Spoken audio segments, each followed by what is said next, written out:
Hey everybody, welcome back to Fear Given and Rethemed. We are your hosts, Sean. And Casey. And today we are proud to announce at least a 2 to 3 episode series, hopefully not four, about our experience at TransWorld 2024. Whoop whoop, it finally happened. Yeah. So, what and who did we see? What did we buy? And most Lots, too importantly, much, what did we learn? even more.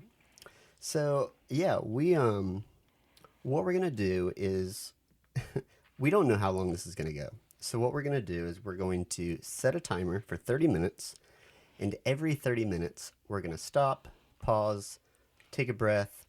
We're gonna play a song. Hopefully, they're all going to be royalty-free ones. We're toying with the idea of playing songs that we wrote for our home haunt. That way, we know they're royalty-free because we're not published anywhere. So that's probably what we'll do. Do you want to start a 30-minute countdown? Sure, on my phone. Sure. Or on your pager or beeper, whatever you've got. All right, 30 minutes started. So we're going to cover a lot. We have 23 pages of notes. That's more than we've ever had, for Ridiculous. sure. We're going to try to break it up into smaller sections. First, we're going to talk about first impressions, checking into the hotel, checking into the event, kind of a little bit of St. Louis in general. Then we're going to talk about the trade show floor, some of the best vendors, some celebrities that we saw, at least celebrities to us. Which there was a lot. There was a lot of people there. Yeah. And then we're going to dive into the classes and the seminars. Yeah.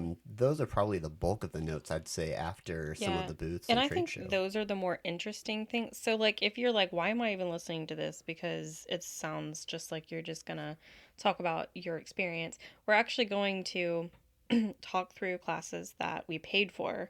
So we're not gonna like give you the full class, but we're gonna give you like our like tidbits and Yeah, some so good that you don't info. have to sit through the hours of classes that we did.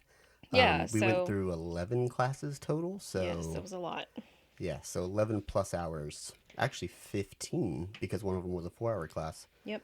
So yeah, we'll kind of take the tidbits that we thought were most important.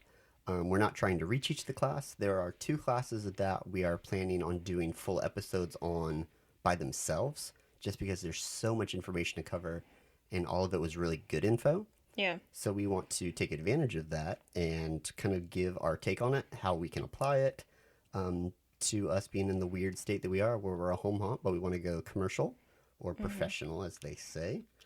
And then we're going to wrap it up by the end of this several hours. We're going to talk about our biggest takeaways from the entire event, what we learned, our favorite parts. Yeah, we'll give you some I mean, I know we've only gone once, but But we learned a we lot learned a from listening lot. to And others. yeah, and so if you are listening to this and you've never been and you're like researching on, how it is and what to expect and things like that, we'll give you a rundown of that too. I know there are a lot of other people that do the same thing, but yeah, so this is just going to be our point of view, Yeah. our our POV. Pav for tea. Okay, so let's dive right into it. All right. So St. Louis, Missouri is where TransWorld 2024 was. It's typically there. It's been there for a while. There were some rumors that were going around this year that thought maybe TransWorld had outgrown St. Louis. What we learned was TransWorld is really only taking advantage of about, 45% of the space. Yeah, the convention center they have there is huge. Yeah, it's at America Center. Yeah, it's 2 stories and they also have a dome. So they utilize, I guess, only like half of what. Not even. Yeah, it's a lot of space. Yeah, So, and it wouldn't surprise me if before they change location, obviously they're going to want to utilize at least probably 75 to 80%, I would think, of the space. But it wouldn't shock me if they removed Christmas from that to even take advantage of more space. I could see that being a closer possibility than yeah, probably. completely changing the location of the show, because it is pretty centrally located for everybody in the States. So St. Louis itself, we stayed at the Marriott St. Louis Grand. It was right across the street. Took us, a 5-minute walk to go downstairs, walk across the street. Yeah, it wasn't super great far at security all. presence. There was actually extra police presence outside of the convention that was paid for by TransWorld, so it made crossing the street super simple. Yep, didn't have to wait long. No, not at all. What were your biggest kind of first impressions, thoughts?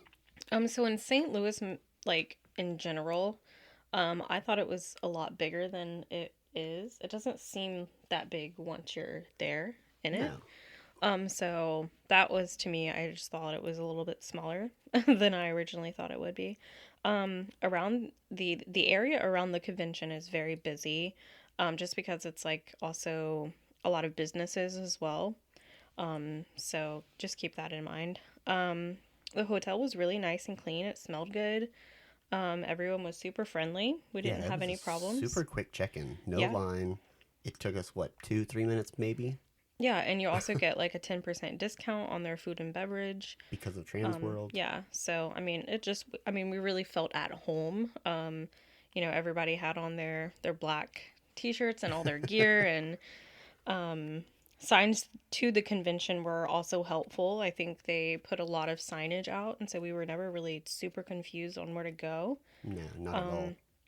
Starbucks on the property of the St. Louis Grand or the Marriott was always jammed back. So the only time we were able to get coffee was the morning we were leaving, and that's Which when was the morning after the conference ended, right. or convention.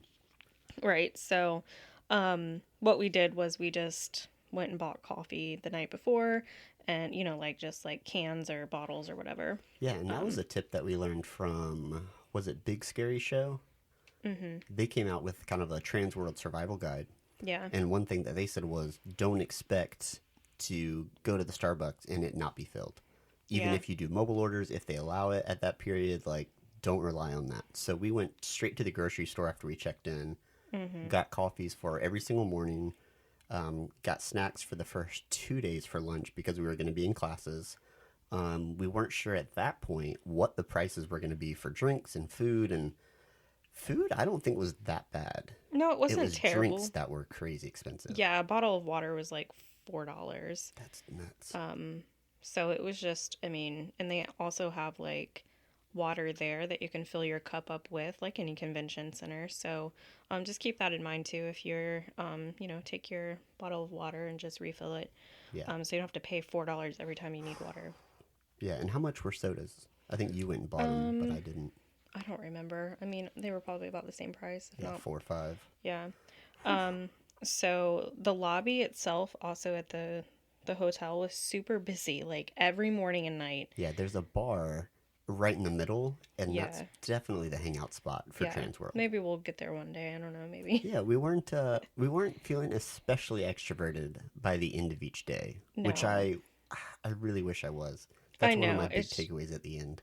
It's just it's a lot, and like you need time to decompress, and Big time. yeah, it was just too many people. There were Yeah. there were also 2 other conventions going on at the same time. Yeah, there was a sorority convention, and then there was a plastic engineering or Yeah. plastic engineers convention. Yeah, so too many things going on at the same time. So that's another reason why it was super busy. I think that TransWorld, the staff, needs to be more prepared for the event. There was a lot of confusion when we asked about like whether we needed a wristband to get in when we checked in the first night or the first day. So I don't think that was TransWorld staff. I think that was convention center staff. No, it's TransWorld staff, I'm pretty sure. Was it? Yeah, In the they blue had- jackets? Yeah, they had TransWorld like name badges. Okay. I thought they were just given those for the short term. I don't Okay. think so. Because I don't think they. I mean, I don't know, Yeah, but I don't. but I'm pretty sure it was TransWorld staff. Okay. Anyways, and then there was a lot of confusion about like class changes and stuff. And so that Yes. was So on the class change part, we booked our seminars, which we'll get into the costs about. When we start talking about the classes, we'll talk about what the cost of them were and what the packages were. But when we booked, it was right when they went live, so they were still updating a lot of the classes. And because of that, somewhere between when we booked and when the actual convention was, they had changed the names of one of the classes just enough to where you weren't really sure if it was the same class. Maybe it was, maybe it wasn't. but it wasn't the same speaker, so it was a little off-putting. So I think you went to the TransWorld staff to ask them about that, Mm-hmm. and nobody had any knowledge about the old class or anything, but they let Mm-mm. you in Mm-hmm. the class that it was replaced with. Yeah, I think they had just changed the name of it after we booked the class. Hmm. So, other than that, I loved everything. Yeah, So we we'll went we'll get to to some of the other stuff too, but we went to the zoo yeah, on the way there. we went to the That was zoo. really cool. That was cool. It was a free zoo, which we're Mm-hmm. not used to. Jacksonville has a very high cost zoo in And low comparison. quality compared to this zoo. Yeah, So yeah, definitely recommend if you are in the St. Louis area, go to the zoo. You have to pay for parking if you're not from St. Louis, but yeah, I think it's worth it. Especially if you have little kiddos, they have tons of stuff to do. And we saw polar bears. yeah. The polar bears were So cool. cool. He was doing his Sea rounds. lions. He was Sea doing yeah, lions. the polar bear was What doing was his rounds. did we see otters? We did, yeah. We Yep. saw otters and penguins. Oh I yeah, was yeah, so yeah. Penguins excited were to the other see one. penguins. I love penguins. Yeah. So that was so exciting. So And for our first merch that we bought was right after registration. They had a little booth set up to sell TransWorld specific merchandise outside of the trade show floor to kind of keep it a little less chaotic, a little separated. So keep tabs on this. This is the first thing we bought was a TransWorld T-shirt for 2024. I should keep tabs on this. Well, nah, I don't want you to keep track of how much we spent. But for everybody listening, this is Oh. our first TransWorld official purchase other than the convention itself. Oh, so at the end you're gonna say how much we spent. No, Oh, okay. no.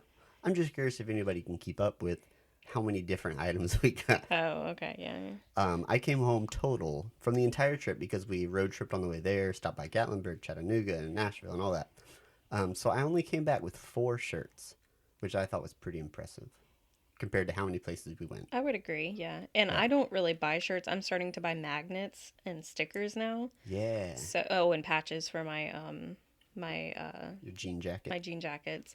But yeah, I'm not a big fan of shirts just because I'll wear it once and just don't wear it ever again. Yeah, I love shirts. But I did get it. I did get a shirt just I think to all but maybe 3 of my shirts are all haunt related. yeah. You Yeah. have a ton. You have too many. I do have Too too many, many. but whatever. We live in a tiny house, and it's overflowing with black T-shirts now. Yep. So one thing, the conference was, or convention conference, whatever. We're gonna call it all the different things. It was what 4 days long: Thursday, Friday, Saturday, Sunday. Yes. Sunday was a half day. Thursday, yeah, Sunday was the only real like half day, I think. Yeah. So we spent most of the first 2 days pretty much all day in classes. All day Thursday. We didn't get a chance to go to the show floor at all. Nope. Friday, we met up with a few people from Gainesville Fear Garden, Ken and Katie. Met them Friday afternoon. They were actually flying out that night. So we got to take some of their props home because I don't know how TSA would have reacted to sledgehammers and axes and knives, Yeah. even if they're foam filled, fake going through security. So it was a little safer for them to travel back with us. So we loaded them in the car and are delivering them soon. So yeah, our biggest days at the actual show inside the trade show floor was just Saturday and Sunday. Do you regret that?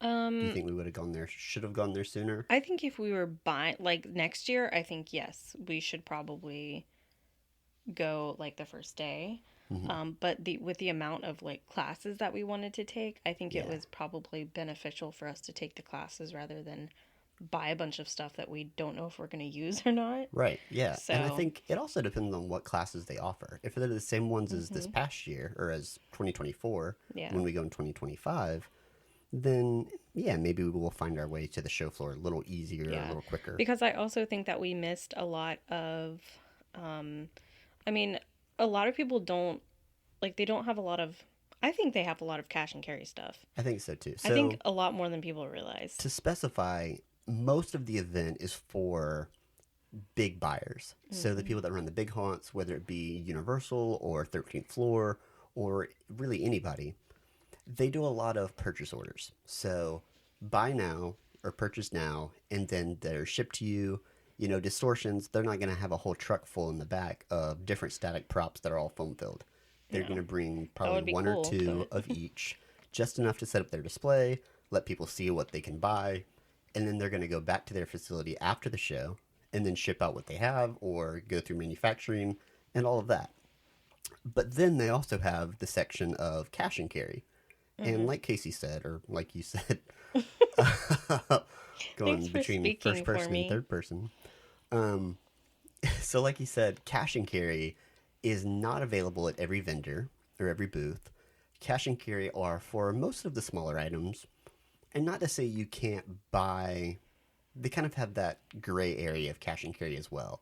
So, like if you go to Midnight Studios Effects or the people that buy or manufacture the bigger, like life size static props, Yeah. you can buy them there, Mm-hmm. and then they just put a little sold tag on it, and then you can pick them up on Sunday. Right, so people are able to see Yeah, because you everything. don't want to buy all the big, really cool props, and then they don't have anything to show their other potential customers. Right. So they want to keep those on display, but Mm-hmm. they have your phone number, and they either organize shipping it to you, or you come in on Sunday, Mm-hmm. load up your truck, whatever you need to do. I know the Darkness, they load up a truck and they take it to their facility. It's not really that far for them. No. They're right down the road, and they're a huge haunt. Mm-hmm. So yeah, there's a lot of things that I think we could have spent money on, but I think you're Mm-hmm. right. I think for this year it was more about the classes, the Yeah. education for us. Yeah, I agree. I mean, yeah. Sorry, I'm tired. Another big thing when you walked into America Center was the photo ops. Oh, So yeah. right at the front, there's the big like skeleton chair from 13th Floor Entertainment Group. Mm-hmm. Haunt Supply had a photo op around the corner. There's a big around the corner. The cornet. There's a big red carpet. Inside the trade show floor, there's a big booth called Creative Visions, or the company is called Creative Visions. They have an ice throne that you got to take a picture on. Mm-hmm. We'll talk about a little more of their products when we get to the trade show floor. They were a pretty large booth. Mm-hmm. So until I started researching them and kind of looking at their pamphlets, gearing up for these notes, I had forgotten a lot of the stuff that we had seen at their booth. Yeah, So they that have a was lot cool. of cool stuff. Anything else No, I mean, you? it was not as chaotic as I thought it was going to be. No, I think the dark zone is a little. Oh, the dark zone is a Louder. little loud and chaotic. Yes, I did seem to like have anxiety there more so than the actual floor. Yeah. Just because I get really like overstimulated. So, but I'm actually really surprised that I didn't like. I think I was just so excited to look at everything that it wasn't on my mind to like have anxiety. Yeah. So- So the whole entire TransWorld is kind of split up into 4 different sections in terms of the show floor. So there's Christmas, there's what would you call it? Just haunt? Halloween. Halloween. Yeah. So the maybe what do you think? 60% is Halloween. Mm-hmm. Maybe 20% is Christmas. Yeah. 10% is interactive. Yeah. So like I want to say VR, but we only really saw one of those. Technically, I mean, It's yeah. like escape rooms. Yeah. A lot of pop-up escape rooms. Yeah, and, like, big anything that inflatables. like so like if you go to like I don't know. Yeah, like a fair ride or like not really a fair ride, but like a VR like a not AI, but like just Yeah, virtual reality. virtual reality and And inflatables were probably the big yeah. and escape rooms. there's a lot as of interactive. inflatables. So 60% Halloween, 20% Christmas, 10% interactive is the consideration, and then 10% maybe dark zone. So dark zone is all the lights are off, and that's when you get to see the animated props that you would see in the dark. Like they're all lit up in show lighting. They're your big props such as Purgatory props, Scare Factory. Who else is over there? Those are the 2 big ones I always think of. I don't remember. Scare Factory is the only one I Yeah, remember. Scare Factory and Poison props. are the two that are probably most well known and take up the majority of the space. They're probably 50% just those two. Yep. So do you want to move into trade show floor, best vendors, and some celebrities? Sure. So, I think, so our best vendors that we looked at or like not bought from. We didn't buy from everybody, but No, wanted to. yeah. Is this what we bought, No, or is so this? Why don't you? Why all don't right. you? So what we're gonna do is these are in no particular order. Oh, We're just gonna go through kind of the vendors that came to my mind first that we took note of.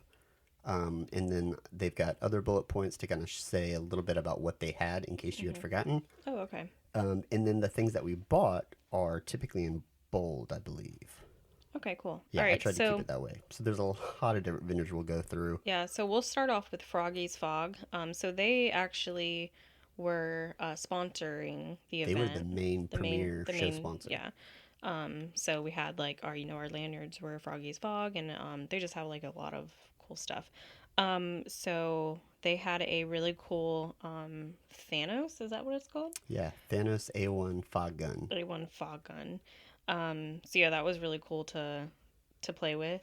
I think whenever we post this episode, I want you to post the video that we Of took me of doing you it. picking up because It's so heavy. yeah, it doesn't look that heavy, but when you pick it up, it's It's almost I could not like I couldn't be able to hold that. no. There's no way. Yeah. It's so heavy. I think it said it has like a 7-minute recharge time, but it's a portable fog gun. Like Mm-hmm. it's imagine the gun from Terminator, but instead of like shooting or doing anything else, like it just sprays fog. Yeah, in it's an really cool. immense amount.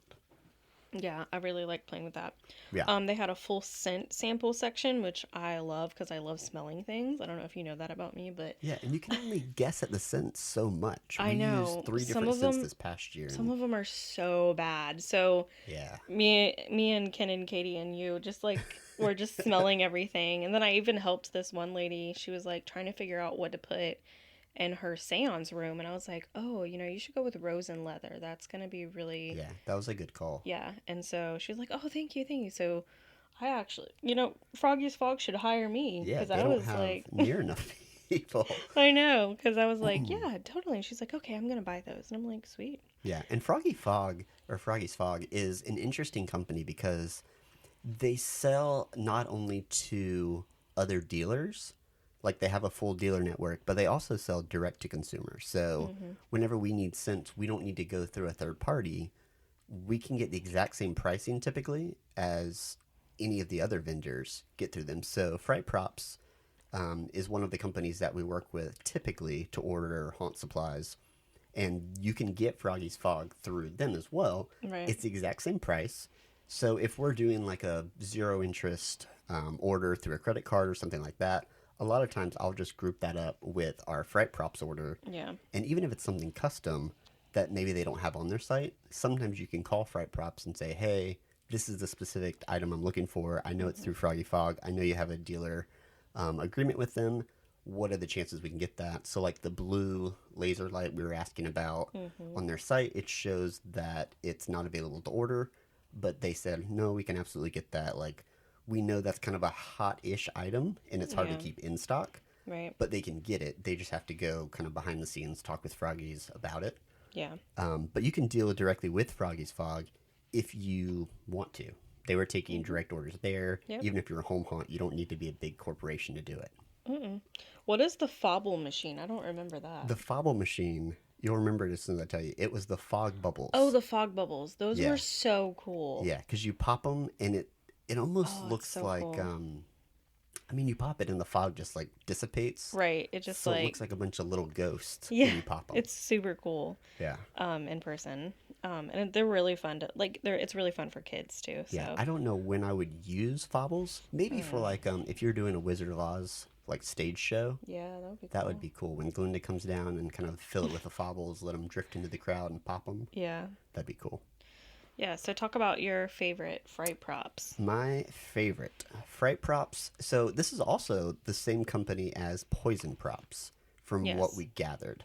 I don't know what the real separation is. I I don't don't know either. if Poison Props is more of the animated props and Fright Props is more of the mechanisms, the internal workings. But when we asked them about it, they said, "Oh, we're basically the same company. Like it's not Mm. really any difference." So Fright Props sells a full setup of, or had a full setup of all their mechanisms, controllers, lights. They had a huge booth. I would say in terms of sheer size, after Froggy's Fog, it was probably Fright Props. What do Yeah, you think? yeah, it was huge. Yeah, you got to see all their mechanisms working. It wasn't just they were set up and you could go and touch them, but it was like Mm-mm. they were actually moving. They were animated, Yep. tied with controllers, showing exactly what you could do with them in Mm-hmm. their normal state. But you can also do all sorts of stuff with them. Like really, there's no real end of the possibilities with a lot of their mechanisms. Right. They also had a pop-up shop where you could pay for cash, Yeah, or and it pay with wasn't. cash for items Yeah, no that you card can take. allowed, which Yeah. I don't understand I why. don't either. Maybe they're just trying Might be to a get rid of tax some thing. inventory, or yeah, maybe. I don't know. Yeah. Um, so something that we were most interested in getting into next is because we got a lot of their controllers last year. We had I think 3 or 4 different controllers from Fright Props. Um, Obviously, still playing with them and learning a lot of their stuff, but we were able to incorporate them in our home haunt this past year. So what we were most interested in for Fright Props were their pneumatic components. So any of their air cylinders. I was I'm always nervous when it comes to fittings and like fitting sizes and fitting types. So they had a really detailed diagram on a bunch of different displays talking about the different fitting sizes, types, components, accessories, solenoids, different bore cylinders you can buy, and what makes most sense for what you're doing. So that was super helpful, and that was one of those were some of the components that we outlined that night at home, and then came in with a list the next day and put in a purchase order with their purchasing guys. Mm-hmm. Um, we also bought a straight line laser so that we can start kind of playing with that because we always like the swamp. Yeah. Uh, oh my gosh, swamp laser. We Mm-hmm. always like that effect, but I want to try to use it in a different format. So we're gonna test that out in the next few months. We also got a couple of their smaller nano lights. We got a few different colors, a few different sizes, so I can start playing with um, directional lighting and focus lighting, things like that. Yeah. It's exciting. Um, they did have a photo op in the dark zone that you Oh, sat that was in. their photo op? That was there. It was technically Poison Props, but one and the same, I guess. Oh, gotcha. So Yeah. I didn't sit on it. So you tell me your experience with it. So it's a bench where you sit down and you're sitting next to Art the Clown, and as soon as you sit down on the bench, it like I think it does it. It's a pneumatic. Is it? I don't know I if don't it was a remember. vibration, if it was like a Bug's Life where it just like Yeah, it basically like I think it was stings either on the you. back or under like on your butt. Okay. It I know the sensor was underneath your butt. yeah, so I think it just like it doesn't shock you. It just like scares you because it like sends a puff of air. And that's, And then Art the Clown like turns and looks at you. It's really cool. yeah, and Art the Clown is from. Um, oh my gosh. Why are you putting me on the spot? Because not everybody knows who. Terrifier, Yes, not sorry. everybody knows who Art the Clown is. Sorry, yeah, Terrifier. A really Um, creepy black and white clown. and something else that we saw there was Fright Props has these things called Fear Floor Tiles. Oh, those were fun to walk on. I don't know that I would pay their price for it. No, I mean, But because you can easily make it. right. But So really, all it was, you kind of step on this tile that was maybe 2 foot by 2 foot, encased in metal framing, and it would slide around. So it had about 2 to 3 inches of play on all sides of it. So really, we asked him about it, and I was like, are you using a specific type of bearing, or what? What's the inside of this? And he said, oh, it's just golf balls. So that's on my list to do because all it is, when you break it down, is a 3/4 inch piece of plywood over. I was trying to think about this last night. You could probably space it over like 5 golf balls if you put each golf ball in its own area to stay within like a little grid. right. And then they just wrapped a metal frame around it. So I think it'd be pretty easy to make. Yeah, You could probably do it all in wood and get away with it if you couldn't probably. form metal or anything like that. Right. Um, Yeah, I'd be interested to see how that goes. yeah, Making it on our own. so that's definitely on our list to try to replicate. What's next? Um, Purgatory props? Yeah. Do you remember anything about them? They were at HauntCon as well. So, yes. So they are the smaller company that actually, where were they? It was right next to. It was really close to Fright Props. It was like a Okay. few booths down. They were at HauntCon. They actually sponsored a large part of HauntCon. Really small. I think they're family owned. Oh, I remember. Okay, because we went over there and we were like, well, are we going to order from them or are we going to order from them? Right. So, Very similar items. oh yeah, to me, it's all the same stuff. It's just rebranded, different packaging, probably different inner working components, but they sell controllers, solenoids, relays, triggers, all other sorts of stuff. Mm-hmm. They're typically a little lower cost, if Yeah. not the same as Fright Props in other companies. Yeah. I would say they're So more if of the Fright budget Props is friendly. like out of something or whatever and you need it then like you can go to Purgatory Props and they probably have it for a little bit less. Yeah. And I But don't know what their instruction manuals that come with it are. I know Fright Props is pretty few and far between. Is that our timer? that's our timer. All right. We're going to go to a short break and play a song. And then we'll be we'll back. go to the next booth.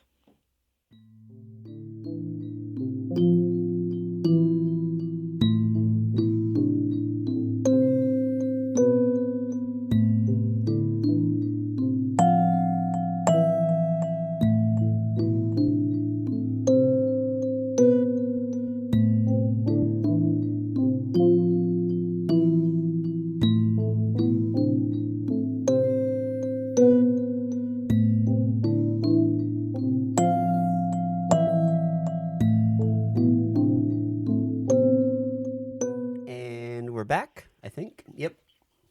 We're back. How was your lovely break?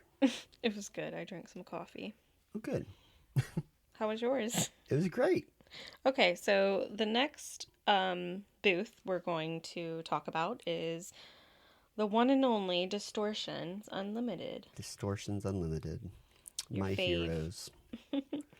So he got to meet his hero. I did. I got to meet Ed Edmonds. We also got to see Marcia Edmonds, his wife. Mm-hmm. We also got to see a couple of other people that worked there that were on the show that they had on, was it Discovery? Making Monsters? I think so. Yeah. We watched that not too long ago. But yeah, I got to meet Ed Edmonds. I got to shake his hand. Um, I don't like going up to people just to shake their hands. Like, I understand the whole like celebrity thing, Mm-hmm. but at the end of the day, I feel like they're all just people. They are. So I don't want to go up and be like, "Can I take a picture with you?" And I then don't. I that's don't it. care. I don't mind. So I'm the one that initiates that. Yeah, So I have to like kind of pull him into the hey, can we take a picture with you? It's so nice to meet you. Like, yeah. stuff But like that. if I'm gonna go through that, I want to have a good enough question and have an actual like short-ish conversation with people. Yeah, no, I get that. So Ed Edmonds, he's not ever been, what's the word? Shy, I guess. Yeah, he's never really been shy about talking about his faith in the industry. Mm-hmm. He's very much an avid Christian. He goes to church. He shares his testimony. There's a few different interviews on YouTube with him where he talks about he almost shut down and sold the whole company because he wasn't sure how he could live a lifestyle in faith and as a Christ follower and also in horror, Yeah. kind of making literal monsters. Right. So it's always been really interesting to hear him talk about that. So something that I asked him was, how do you balance that? We have a haunt and horror podcast. Obviously, you're listening to it now. So we're also Christians. We also have the two kind of altered lifestyles that we lead that we often get the question, how can you like horror stuff and also Yeah. be a Christian?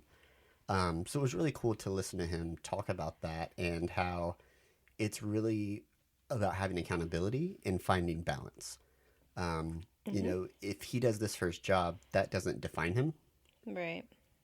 But also, there's probably a lot more Christians in the room at the trade show floor than you think there are. Oh yeah, for Just sure. because somebody isn't wearing a cross necklace or riding a shirt that they're wearing a shirt that says Jesus saves me, like that doesn't mean they're not Christians. We were wearing black t-shirts that said modern witchcraft, so Yeah. a I lot of mean, people automatically think witchcraft. right. You have to think about like you never know what someone believes or is going through or anything like that. Just because I mean, we're not going to wear like I support Satan or anything like that. Right. Like we're not going to there are certain things that we will not do or look at or, do any, talk about or anything because of our faith. So, But that doesn't cause us to shy away from the entire industry no. because of one thing that we don't personally agree Right. with. Like, for instance, there was a booth there that I just did not like. There were a few that I was like, I don't know. I'm good. Yeah. Like, I don't really want to go near it. I don't remember the names of them, but, one of them, they were, selling, like, um, unborn babies, like, Oof.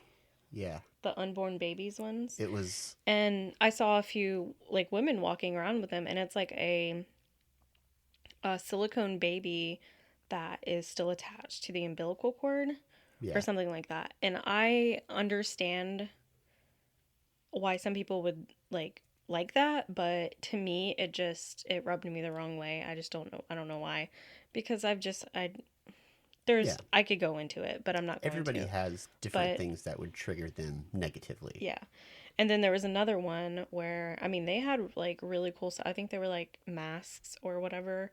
But it was like a clown, a creepy clown, and he like moved in a certain way. And I couldn't understand any of the writing or anything like that. And it just gave me like bad vibes. Yeah. So I was like, I'm good.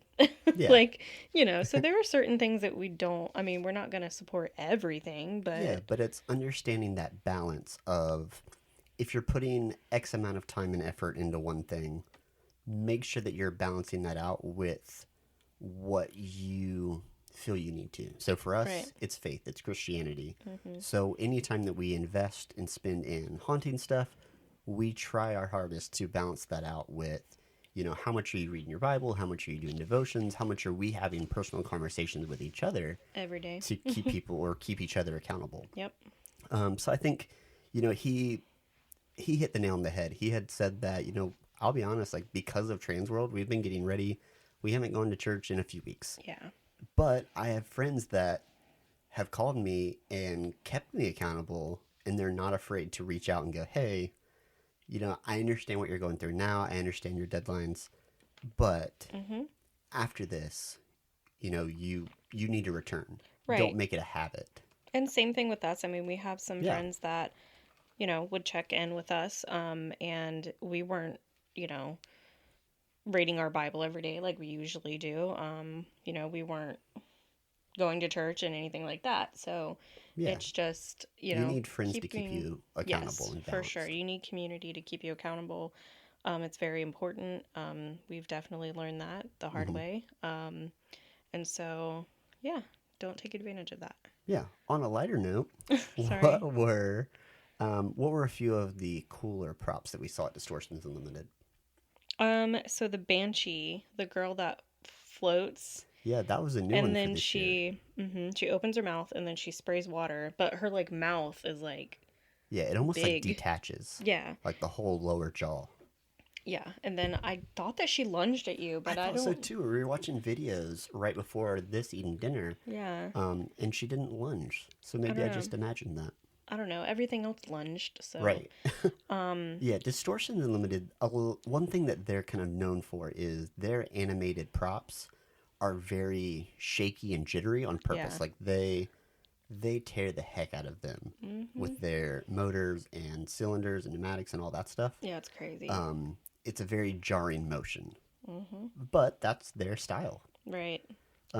What's the other one? Dr. Quantum was the video that we were watching. Oh yeah. Right before this. So it's so a cool. tiny little alien in a chair that kind of rotates back and forth, and then above that is this larger brain. And there's a microphone, there's a camera built in, And what it does is it uses AI to actually interact with you. So it has essentially the entire internet at its disposal. So we were watching a video by Carpetbagger, and Ed Edmonds came up and was like, "Can you tell me about Carpetbagger?" And he puts his own spin on it, as in the character of Dr. Quantum, but it's the little alien using AI to talk with you. That was the only AI animated prop that I remember seeing, which Yeah. is incredible. It was really cool. It's kind of like having Siri, like as an alien. Exactly, yeah. Yeah, that was a cool one. That was expensive too. Oh yeah. I think it was like $8,000 or $9,000. I didn't write it down, but I know it's not something we could even possibly think about at the moment. No, I mean I don't think we would ever need to buy that, anyways. But it's just I don't it's know. still pretty cool. Who knows? One day. What about my number one wish list item? Like, if I ever have a big enough office to just have a prop in there. So, like, I used to decorate my office at work for Halloween, and then it just kind of stayed up as long as I could get away with it. But what's my one, like, wish list item I would love to have from Distortions? Edgar Allan Poe. Yep, they have a life-size version of him. It's a static, foam-filled silicone prop. Which are my favorite. I not don't really silicone. like animatronics. Latex. It's Yeah, latex. Foam-filled. Latex foam filled, which are my favorite type of props. I do not like the. I mean, they're cool, the ones that shake or whatever, but it's too much happening for me. Yeah, I like feeling like I'm in a museum. Yeah, Yeah. it's like the wax museum. Yeah. There's also Bobo. This one's cute. The little dragon animatronic that pairs with Grumpy Gargoyle. So it pairs with either Oh, Grumpy Gargoyle okay. or Sleeping Giant. Oh, okay. I think the inner mechanisms are very similar. It's just the outside skin and mold that's a little different. Yeah. But you can actually pair him with either of those. I think they have a kind of a little dialogue set up. Yeah, it's super cute. But you have to buy them separately, I believe. Yeah. Which they're both a few $1,000s. Oh yeah, they're expensive. And new for 2024, something they had several of at the show were super realistic raptors. Yeah, like something you would see at Jurassic World, Yeah. and at Universal. And These they were have really, both really well static, made. They have moving. You can buy facades for them to act like they're hopping onto a rock. There's a bunch of different things you can get with them. Yeah. So if your kid is interested in dinosaurs, This would be a this would great be, birthday oh gift. my gosh. Can you imagine what Winstead would do if we came back with a He would try to ride animatronic it. raptor? 100%. He would try to ride the animatronic. He probably totally would be would. successful He too. totally would. That'd be funny. All right, this is one of your favorite booths, Midnight Yes. Studios FX. Yes, so they have amazing static props. And I think that's why I love it so much, is because I Yeah. love static props. But Were some of them costumes? Did we ever get that answered? what do you mean? Were some of them costumes as well as foam-filled props? It looked like some of them were like full, they like might. empty inside, but I wasn't sure. I don't know. They might have been. I think some of their Yetis Oh, that yeah. were costumes, but I'm not sure. Yeah, because if not, those are like heavy. Right? They're huge. But they had a small. So when we walked by it, I was like, "Oh my gosh, these are so cute!" It was a small little alien, and it was like the only girl there, and she had like little boobs, and it was just so cute. She was adorable. And I was like, "Oh my god, okay, if I'm," we were like just starting out. That was the first booth that we actually stopped at because we were know. meeting Ken and Katie in the back. Yeah. And I said, "You guys pick the booth. We'll figure it out. We'll find it, and we'll just go straight there." Yeah. So they chose Midnight Studios FX. They said, meet us by the big Yetis. We did. So that was the first booth we stopped at on Friday I afternoon. know. And so I was like, oh my could gosh, not. I really want this little I girl. could not buy something at the first booth. I know. And so what we did was we were like, all right, well, we'll come back around, and if it's still there, then we'll buy her. Unfortunately, she was gone. Never saw her again. No. Poor little thing. But now we know next year, now that we have a little better lay of the land, Yeah. we'll go in and kind of know, all right, we're going to get this sort of thing. Yeah. She could have sat right next to Wolfie. Yep. But Do you that's okay. remember what Wolfie's name is? Lonnie. Lonnie, that's right. I almost said Waylon. Where did that come from? I don't know. I'm Anyways, listening to country today. Waylon Jennings. Um, yes, so that was a really good. Um, they have so many options, like, and you can walk around and like look at the whole Yeah, booth. that one had a wait because you had to like Yeah. wait in basically a queue to get to the inside of the booth. You could see a bunch of stuff on the whole Mm-hmm. outside, but they jam packed that booth in with stuff. Mm-hmm. Mm. Most of it was already sold by the Yeah. time we got there. So, um, VFX creates. Ooh. So they had really cool. They have. Were they at They were at HauntCon. HauntCon? They were Okay. at the front corner next to the I Right. So Possess they table. have the really cool crate creatures where you either like open it up and like something pops out, or it's So like a mirror. the crate creatures are your favorites. Oh, the one with the shoulder. No. Oh. The ones like the baby goat. Yeah, Oh. it's literally you're holding a crate and then you have your hand up inside the puppet and you're Gotcha. making it move, but it I has thought he was. a speaker. I thought he was a He ventriloquist. maybe he did when the battery died, but there's an internal speaker inside of the Oh. crate so that they don't have to do anything, and it has like pre-recorded sounds. I think it's like 4 different buttons that they can choose to Yeah. cycle through them. Anyways, it's really cute. They have really cool little creatures. The Yeah, so those are the crate creatures. They also have lunging line puppets where it's the it's I think it's like a you hold it still because most of their stuff are like carrying props. right. So with the lunging line puppets, I believe they're still visible the whole time, and then Oh. they just kind of pop out. But the Okay. attack line puppets, Oh. that's the ones inside of the box, Okay. and then they open the box, and then that's when you see it and it reaches out. Okay. What about the ones where they like hang on their shoulders? Or no, that's the attack line puppets. Okay, that's what I thought. And then the lunging line puppets are the ones inside the crates. Yes. Okay. What about the bungee heads? So the bungee heads are the ones where they're like holding the head and they're like, "Hey, Yeah. catch it!" Yeah. And they throw it to you and they pull it back really quick, kind of Okay. like those like bungee balls you used to buy at the mall, and they'd throw it and they'd bounce back to you, but they're Yeah. on a string. Yeah. Yeah, they have some really cool stuff. And they're at most of the trade shows. So Mm-hmm. even if you can't go to TransWorld, HauntCon, they were there. They'll be at Fear Expo. I'm sure they'll be at all the others as well if Yeah. they were at HauntCon. Probably. Oh, am I up? Yep, you're up. Next is CFX. They are a mask company. They probably do more than just masks, right? I don't remember. I don't know. I only saw Jordu there Okay. sculpting. So. So Jordu Shell, he is a guest sculptor. We'll talk a little bit more about him later, but he was there actively sculpting at their booth, so that he didn't have to talk to anybody. So that was really cool. That's Their what I actual would do. stuff, I think, was mostly masks.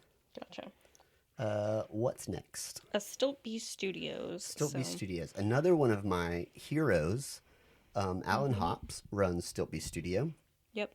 So at this booth, we did not actually meet him at his booth. He was doing a lot of different classes. Mm-hmm. So we sat in, I think, 2 or 3 of his classes. Mm-hmm. So he was also really cool to meet and listen to. Yep. But at the Stiltby Studios booth, which was pretty large, they had a lot of different creatures walking around. Full costume, full masks, full everything. Yeah. You wanted to get a photo with one of them, and within 10 seconds, all 5 or 6 of them had come up to you, and we got this huge group photo of all of the creatures they had. Yeah, it was really cool. I hate the picture of me, but The creatures looked really cool, though, and you looked good. whatever. I think my creature was the dwarf.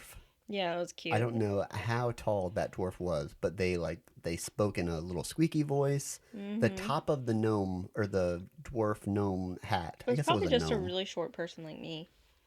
I don't know. I feel like the top of the hat wasn't much taller than you, That's which true. meant they had to have been really short. That's true. So they also sell, which I didn't know this. I was looking on their website to see like what products does Stiltbeast actually do. I know they do a lot of education. I'm familiar with them typically from their YouTube channel that Alan Hops runs and does a lot of DIY tutorials on different haunt related items. Anything from sculpting masks to casting them to making haunted trees with faces and kind of different materials. A lot of DIY Home Depot friendly items that you can buy. Yeah. But they also sell blank latex mask pulls. So with these, they don't paint them, they don't trim them. Whatever comes out of the cast, like that's what you can buy. They're only like, I think $35 to $40. Like they're not that expensive. That's cool. But obviously the most difficult part of sculpting it is already done. So they're Yeah. just kind of pumping these out. You can also get custom blood formula. They have a version that is UV reactive that they call alien blood. Ooh. That's really cool. Again, not super expensive. And they also sell some other set decorating items like different types of moss. Yeah. So similar to what other companies sell, but just really similar to that stuff. I don't think the set decorating items are as proprietary. Gotcha. Okay. What else do they do? So they do monster camps also, which I thought was really cool. You can either choose to do a half or a full mask camp. And those include like I think a tour of their facility or their dark hour haunted house. You get lunch and dinner on the full days. You get a Stilt Beast Studios apron and then all supplies necessary and personal instruction. Yeah, so that would be really cool to take. Yeah, so what you do is it's a class where you go in with kind of your concept and you actually get hands-on. Like you are sculpting your own mask from scratch. They give you the clay, they give you all the supplies, all the sculpting tools, but you are crafting your mask. Mine would look so ratchet. So, well, that's what they're there for. Is Alan Hops and other people are in the room giving you hands-on instruction. Like, hey, Yeah. what are you trying to do? Right. Try this technique out. Yeah. So, It's so not cool. only do they have monster camps, which are their full and half mask camps, and it's generally you want to start with the half mask if you haven't done it before. The full mask camps are more advanced. And then they also have stilt walker labs and airbrush labs. So stilt walkers, they use drywall stilts, and you can actually, well, I'm going to save that tidbit. So they have stilt walker labs and airbrush labs. So we're going to play a game. I Okay. have 5 classes listed here. We Okay. have the classic half mask beginner class. It's Okay. 3 days. You get to take home a fully completed, hand painted, haired, and airbrushed half mask of your own creation. 3 days, Friday, Saturday, half day Sunday typically. How much do you think the 3-day class for the beginner half mask is? $350. No. A little higher. A little higher? Well, a lot higher. Oh. Like double. What? Yeah. $650? Higher. $700? Higher. $800? $800 for the Oof. 3-day half mask beginner class. Okay, that's a little hefty. But again, you get a full, like you don't have to pay for the materials, for the process. Like you're sculpting your own thing. That's They're true. helping you paint it, hair it, airbrush it. You get to go home with a fully completed mask Like, that hey, you I can use. made this mask. Right. Yeah, that's really cool. And you get to keep the apron. You get the tour of the dark hour. You get lunch and dinner on them for Friday, Saturday. And you get to have one-on-one, well, not one-on-one, a few to one with Alan Hops or other instructors. Yeah. So $800 for that. That's kind of the baseline. Okay. If you can't stay Friday, Saturday, Sunday, they also have express half mask beginner classes. I don't remember if these are typically Friday, Saturday, or Saturday, Sunday. Now, these would have to be cheaper, right? Maybe. So they're only 2 days. And the difference, other than the 2 days, is because they're cutting a whole day out, the final product is a fully hand-painted, strapped half mask of your own creation. But it doesn't necessarily say that it is haired or airbrushed. Okay, so I'm going to say 600. Right on. Really? 600, yep. Cool. All right, next. Excuse me. Full latex head advanced class. It's 3 days. You get a full head mask, so full wraparound. Wow. It includes whatever process or techniques necessary to reach your vision. So if that's hair, that's really whatever. But a full latex advanced class, they said in order to do this, you need to have some experience under your belt to come into this class. I say 1,500. All right, this means it's in our budget. It's 1,000. Okay, that's not terrible. No. So those are all the different types of classes that I could find. They book up a good bit in advance. But if anybody's looking for a birthday or Christmas present, This would be really cool for a kid that is like super interested. this would be really cool for an adult that's super interested. Sorry, I'm that runs a thinking- haunt podcast. That Alan Hops is one of his heroes. Oh my So if anybody gosh. wants to sponsor us for that, that would be great. It's only $800. I would want to go to the classic half-mast beginner, the 3-day, make a trip out of it. Yeah, but then what am I gonna do while you're doing that? It's a good question. You should look into what other events there are in Plano, Texas.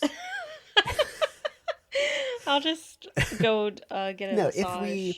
if you were interested in really like sculpting and stuff, I just don't think that I think you're pretty good at sculpting. I don't think I enjoy am. sculpting. I've only done. I'm not. I've done patient 2 enough. busts, and I've done 1 to the completion of like latex pour and casting. I'm not patient enough.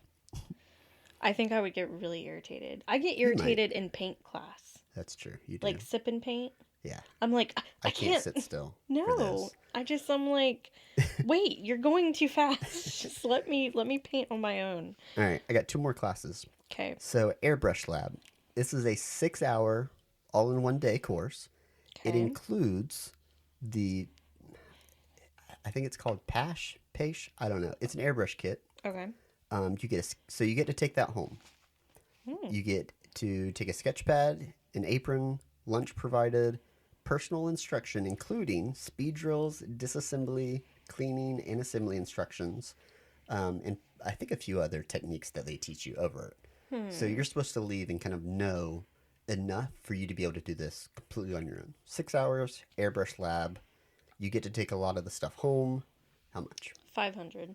$350. Ooh, that's not Yeah. bad. No.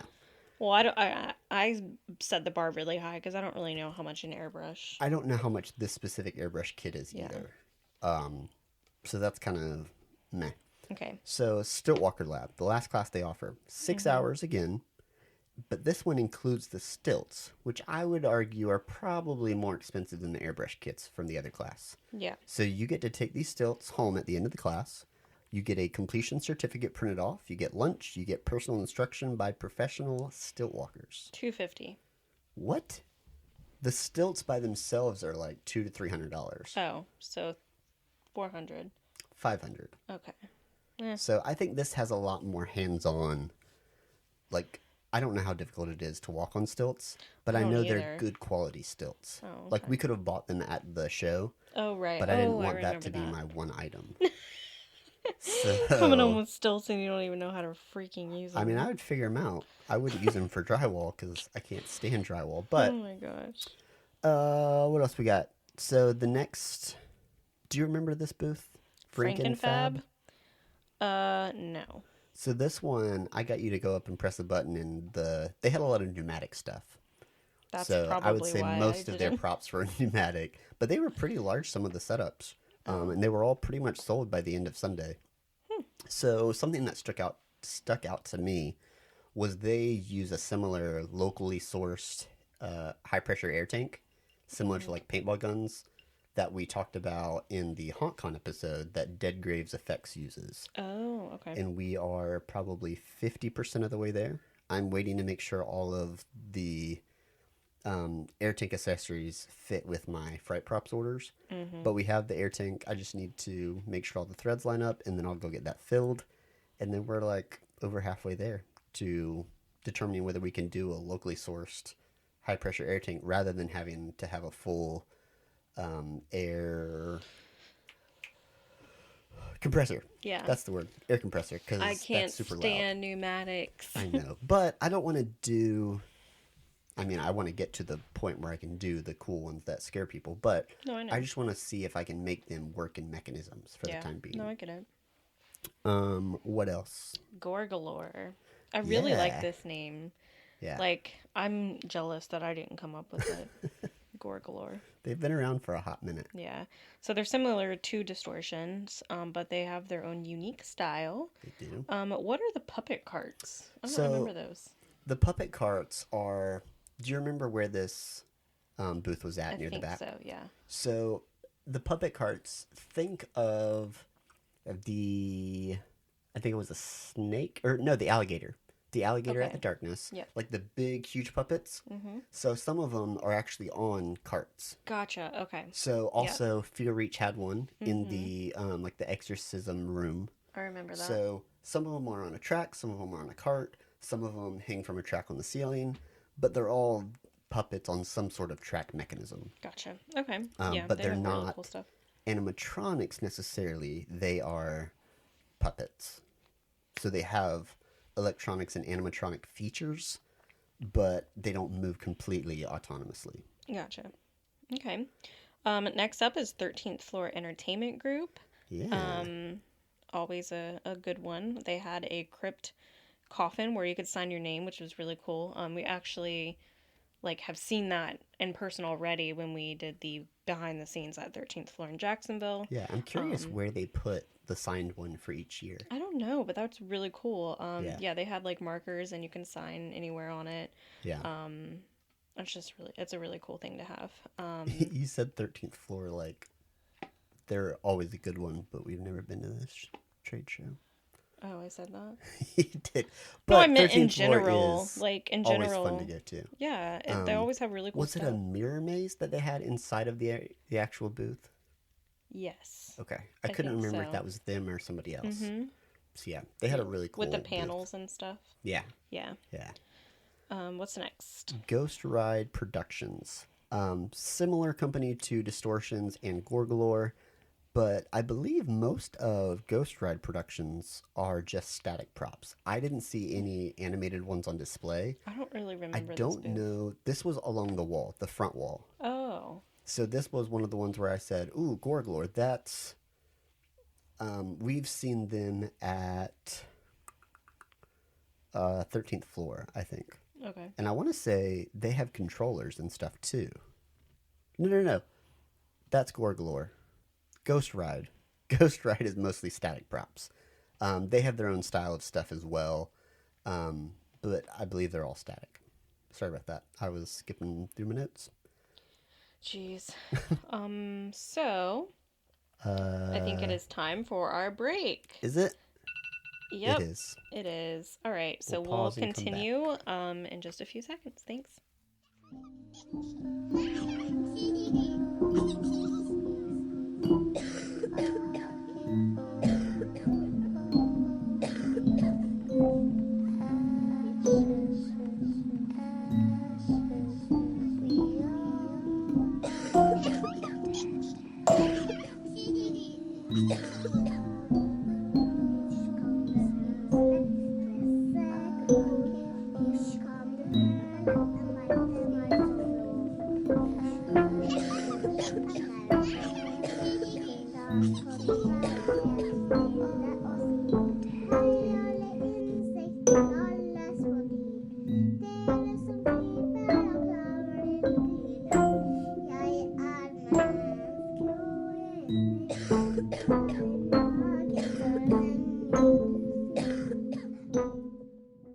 Are we back? And we're back. All right. All right. What's next? So Immortal Masks is a really cool one.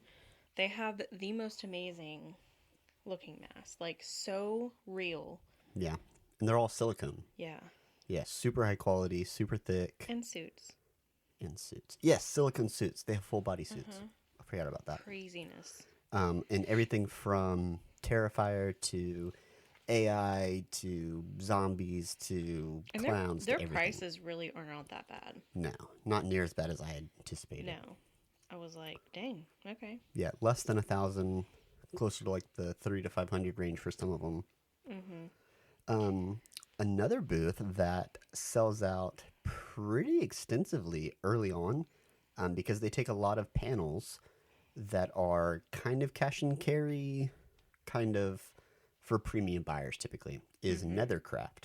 So they're vacuum formed panels from a few different kind of plastic resin materials.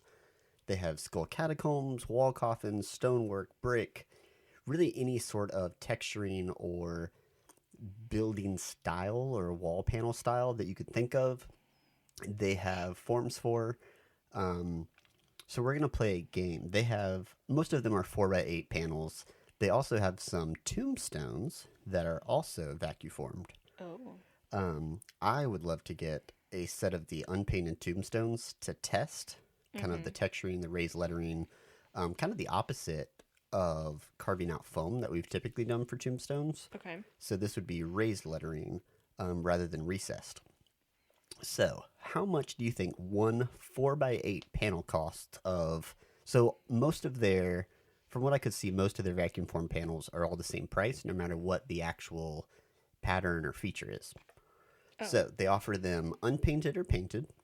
What do you think the painted ones for a 4x8 panel would cost for one? How much would you pay, knowing their quality? $250. For a painted one? Yeah. $190. Okay. Yeah, not unreasonable. No. What about unpainted? So painted is $190. $120. $150. Okay. So not a huge discount to say unpainted. Well, you didn't. That. All right, what about their tombstones? So their tombstones are a pack of 6. All different shapes and sizes, but you get a pack of 6 in each of these. So how much do you think we'll start with the unpainted ones. So unpainted wall panel 4x8 was $150. These will stack up to be more surface area than a 4x8 sheet, if that helps. For the total of 6 tombstones. $200. $180. Okay, I was close. What about the painted versions? $180 versus $220. $220. Okay. So the exact same cost difference of $40 for the painted versus the unpainted. What's next? I feel like I'm on. I feel Price like is I'm Right on Price is Right. Or Deal or No Deal. Yeah, where I'm trying to figure out how much a bag of cereal or this a box is one of my favorite costs. games to do with you, is because if I want to buy something, I know. I go, well, how much would you pay for it? Yeah, and then I always say, like, if you go way over, I go, well, you're going to love this because we can get it for only this much. But if you're way under, I feel like I almost gaslight you. And I'm like, are you kidding me? How could you expect to pay $20 when this has this and that gadget and it's this? And then you're like, oh, you're right. And then you like double it. And I'm I like, need to start doing that with you. Nah. Yeah. Nah.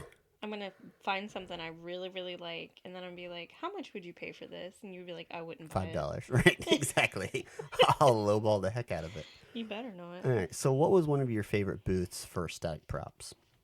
Oh, so Original Sin Design. They have the most beautiful, and when I say beautiful, I'm not like talking about just like really well made. They're like literal gorgeous. Like gorgeous women that are like, I don't even know how to describe it. They're just so pretty, and like obviously there's like blood and guts, but right. it's but like facial features, entire body, yes, like and it's so realistic. Very realistic. There was one that they had an actress using one of their static props and just kind of being around it, and so the prop was a man that had a cello coming out of his mouth. I think so. I have to look at the.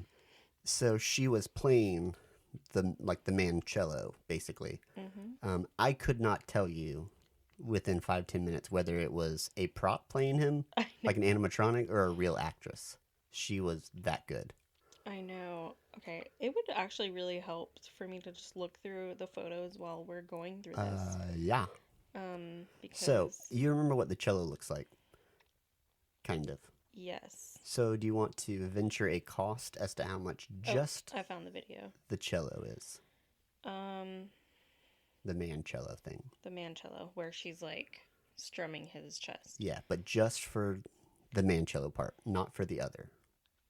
Okay. because you buy that and the cellist Right. separately. The one they do have a static prop Yeah, I that know. is playing the cello. 800. 1,300 for just the Okay. cello. How much for the cellist? Um, Again, neither one of them move for their props. I would say 1,500. 896. Oh. So 896 for the cellist, 1,300 for the cello. But your favorite one, I think both of our favorites, was a prop called Remorse Stigmata. Yes. So one The adventure, girl. yeah, the one that was I like just opened the picture meltdown and I saw the price. of the Stigmata girl, Yeah. 1,200. 1250. Oh, okay. So that might have been show price because I pulled these prices online. Look how pretty she is. Yeah, I know. It's gorgeous. She has like bright red eyes. Yeah. I mean, I feel like the hair that they put on them too makes a big difference. Yeah, it's very shiny. Maybe they use Pantene Pro V. The only thing that's really weird is the thorn. Well, this is called Remorse Stigmata. Okay, that makes sense. So Oh, she even has a okay. she has a rosary. Okay. Yeah. So Right, I didn't look it too was a much little surprising when you said that was your favorite prop, and That's we passed true. it several times. into it. I So honestly didn't even think right. to look at that. So when you think about when we go back to the conversation of what is our limit, would we ever buy that? Probably not. No. It's But beautiful is though. it very impressive? Yeah. Yes. The Tooth Fairy one was really cool. Yes, the Tooth Fairy one was cool. And then they also had one where it like there was a girl grabbing the what are those called? Pigtails, and then pulling up, and then her face was like ripped in Oh, I'd half. forgotten about that. Yeah. Yeah. I wonder, I would guess that one's at least 2,000 since it's two full props. Probably. I didn't get a price in the thing, but yeah, they have really cool like Yeah. and I really like their name. I mean, you know, see these things like you have to think about when you're a Christian. You're like, should I like that? Probably not. Okay. Yeah. I'll just move past that. Okay, so what about your next favorite? 916 Productions, also called Fear Finish, is their main kind of product. Okay. So this was the one where they do a big thing every year at their booth where their people go out and kind of walk the show floor either around their booth or even further, wearing like medallions or coins around their neck. And if you find one or if you see one, you can ask them, as long as they work for that booth, you can ask for it and you take it back to the booth. And I don't know if you get a prize or if it's just like that is your prize, is that you found one. Oh. I think this past year or this year they did 1,000 coins or double-sided coins. And they Wow. actually like they hand paint them. They use their Fear Finish rust paint. So they have rust additives or paint additives to make it look rusty. They have Yeah. other effects additives. But their big thing is that they have more bang for their buck. So they're giving you the actual particles to mix, not a full can of this is rust paint, because you're only going to get 1 gallon of that. They give you the actual stuff to mix with it. Do they actually make this stuff? What? The additives. Yeah. Okay. Yeah, they have their own special formula. That's crazy. And they also sell something. We didn't buy anything. I was really, really close to getting a sample set. No, I know you were. But both me and the guy working there, neither one of us could rationalize where we're at right now in a home haunt setting. We don't have any themes that require rust. All of ours are very kind of fantasy based. So Not yet. Until we get like a right, if we come up with like an industrial theme or something that really anything that has rust in it, then they would be my first stop for or like an escape room. right. type. Yeah. But for now, both of us kind of came to the conclusion of we're not ready for that yet. Yeah. But We I will followed be them for a eventually. while. They're I see them post all the time. So what we did buy was beard oil. It's so random. It's not that weird. So I mean, I most of the guess people on their team have beards. Their main guy, the owner, Shane, he has a beard, I think twice as long as mine, you think, when I brush mine out. yeah. He Very was really cool handsome to meet. fellas. Yeah. They all had on vests, kind of played up the whole So their theme for this year, and I think most every year, I'm not positive, it's kind of that like old timey, They were kind of um, remind me of like steampunk. yeah, Like, kind of steampunk. Their yeah. booth they sell every year now. Hmm. It was kind of like a bank vault, maybe Yeah, it from was like really cool. 1920s ish, Probably. 20s, 40s. I don't know, somewhere around there, where it was kind of all rusted patina vibe inside. Hmm. So yeah, second thing we bought, beard oil from Hmm. 916 Productions, or Fear Finish. Yeah. So next one, which won the best booth, Yep, I think, at the show, is called Little Spider Creations.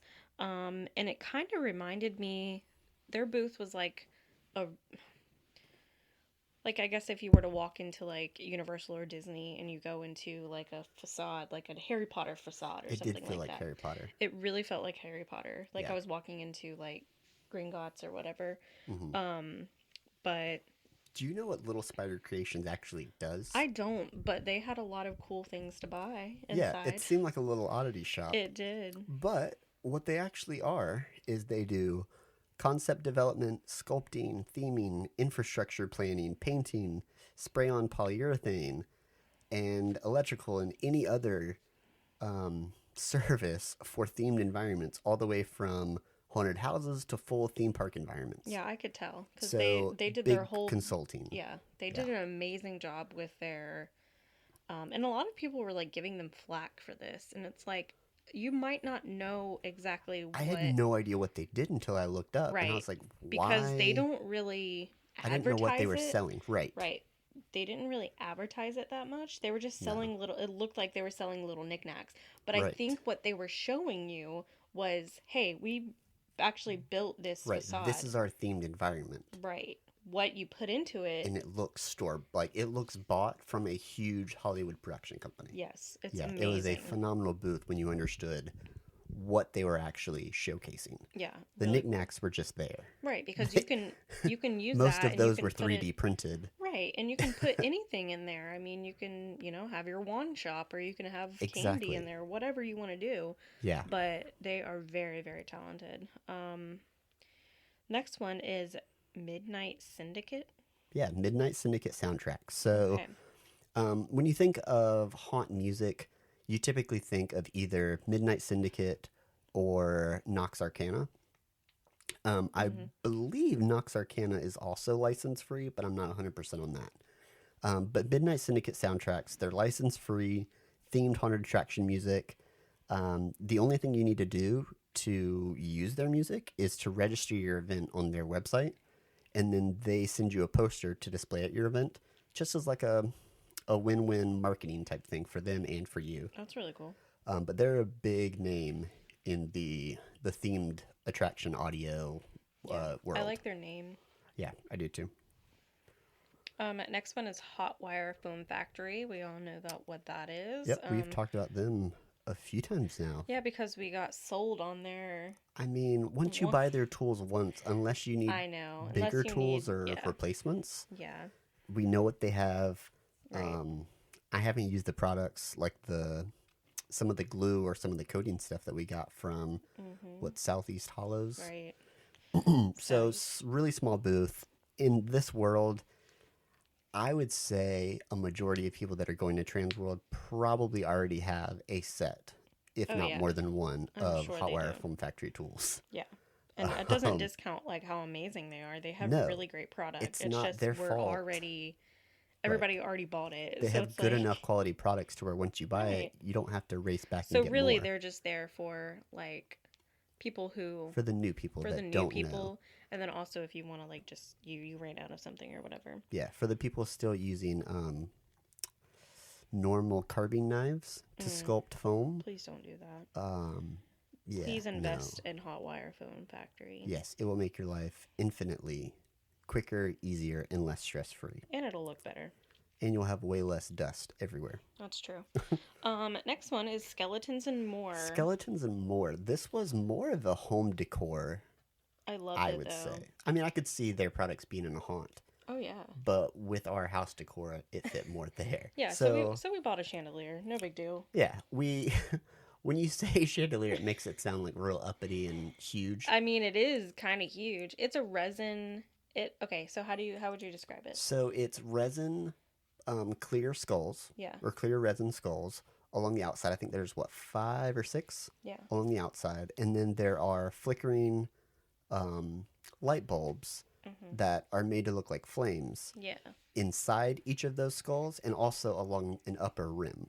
So the whole thing is probably 20 inches by probably a 20-inch diameter circle, and then it's maybe, I don't know, 15, 16 inches high. I have no idea. So we originally had a fan in our tiny house, Mhm. and the motor burnt up probably about a year ago. Yeah, because we used it all the time. Right. So we've just had this big blank space with no light in the middle of our living room, which we Mhm. have lights other Yeah. places in the house. So the light wasn't a big deal. Yeah, but it just Um, felt like it felt empty. empty. So we've had hanging candles.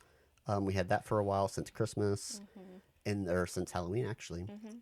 and we wanted something to fill that space. So at TransWorld, we knew we wanted to get an order of stuff to use for a haunt in the Mhm. future, and then we wanted to get something for the house. Yep. So if you would have gotten your little baby for Midnight Studios, we would not have gotten the chandelier. Everything But they were happens for a about the reason. same price. So They were. we actually got a really good deal on this. Yeah.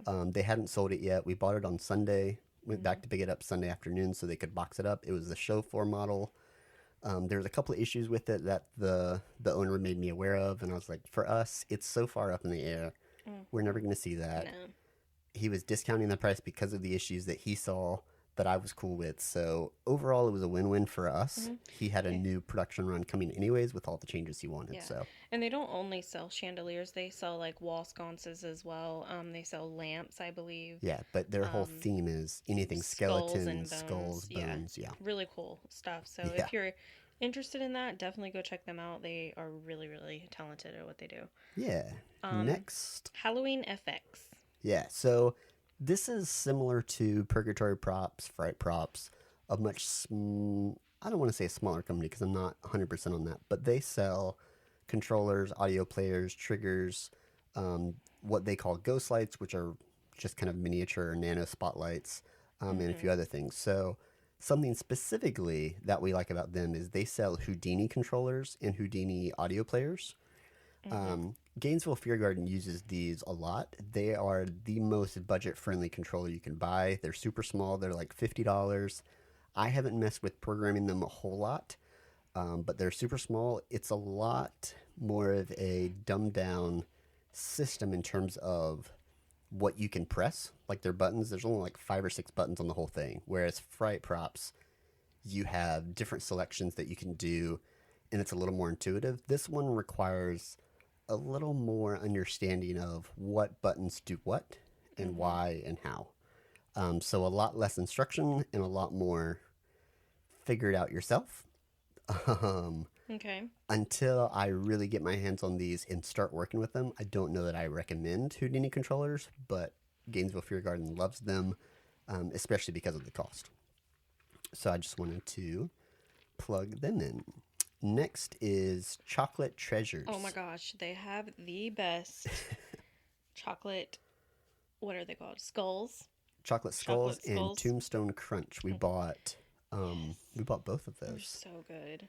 They have so many things though. We tried their chocolate teeth. Oh yeah, Those were really cool. good. Like in a tube, it has teeth. Yeah. But they also have like bigger items too. They have So full like cakes and stuff. full like skull like chocolates. Yeah. And it's like really good quality chocolate. Really It's good not, quality. Like, It's crappy. not very expensive at all. Like I would say this is cheaper than anything you could buy at Peterbrook. Oh yeah, Peter Brook's too expensive. Like, and they ship all this stuff, Mm-hmm. so you don't have to be there to buy it. They'll ship it to you. Probably not freezer packed, but something similar, I would Yeah, imagine, because probably. it's chocolate. Yeah. Yeah, I definitely want to I hope they're at the next one. Yeah, I agree. Because I like their chocolate. Fright Night Studios. So this is one of my favorites. I really like the way that they decay their pumpkins. Mm-hmm. So they have really cool decaying pumpkins. They also they have foam filled static props. And the pumpkin head baby dolls. So they have little pumpkin head babies. That was also on your list That of was, and I was possible like, buys. I saw people I saw women walking around with them. I'm like, oh my god, that's so cute. I want one. Yeah, they sold out really quick. Did So you know that they are located in Central Florida, in Orlando? what? Yeah. They are family owned and operated by the Burnett family. I did not Um, know that. the husband and wife, as well as their daughter, are all on the team. I believe their daughter is one of the creative artists What? That's so that cool. works for them. Yep. And they have Cool. more people on the team outside Do of they have specific like a family. store? Or is I it don't know just that the it's a walk in office? store, Okay. but I know they have an online shop. Okay. Next is another favorite of Gainesville Fear Garden, Chaos FX. Yes, they have a lot of body parts that you could buy. Lots and lots of Lots body and lots parts. and lots of body Very parts. graphic, some of them. Yeah. Um, Isn't that the one where they were like naked? yeah, almost the entire booth was Yeah. that. So like they have like the ones where you like they're hanging on the wall and their boobs and all Yeah, that hanging out. Really good quality though. yeah, Like phenomenal quality, amazing. super reasonable price compared Mhm. to a lot of the other prop companies. Yeah, not bad Really at cool all. photo ops. Mhm. So if you're looking for the photo op that's at Gainesville Fear Garden, where you kind of put your head in, Yeah. and it's like a torso that's hanging, Mhm. Yeah. um, that's from Chaos FX. Yeah. I would like to buy something from them one day. We're Yeah, just not like into like the super gory. yeah, we're We not haven't had into a the gory. theme that's We haven't had a required it theme yet. yet. Right. So we're more into the like the The I don't know, spooky, the creepy, the creepy the stuff. old school. Not the gore. This is one of your favorites. Don't be a monster. Yeah, so this is and this is like right up my alley because if you know me, I'm a mental health. Well, I work in, so I'm a wellness coordinator, which basically helps um, kids get health education services and presentations. And I work at a middle school, so I do a lot of coordinating programs and things like that. So this is like right up my alley, and I really enjoy working with people like this. So when I found this, I was like, oh my gosh, I need to bring this to my school because that's awesome. So basically, Don't Be a Monster is a nonprofit, and their mission is to educate and empower youth to stand up for themselves and their peers by building a community where everyone is included no matter their differences. Because if you don't know, we've all been through bullying before. Yeah. It's not an old time thing. It's still very, very prevalent. Happens every single day. I'm a Hmm. witness to it. It's really sad what some of these kids go through. Sometimes you even bully me. I know, I'm sorry. Don't be a monster. It's okay. You know, kids bully me. Like, Oh, so kids bully you, so then it's okay for you to bully me? no, I'm sorry. Thank you. Don't You be a know what? You bully monster. me. Shush. Anyways, their vision is a world where kindness is empowering and uniqueness is celebrated because Woohoo! we're all unique in our own ways. We're all kind of we all have our quirks and we're all weird. Yep. So there's no reason to be a monster and be mean to people, especially your own friends and your and And spouse. Oh, seriously, I know. How would you become a partner with Don't Be a Monster? Yeah, so if you're a haunted attraction, you can become a partner.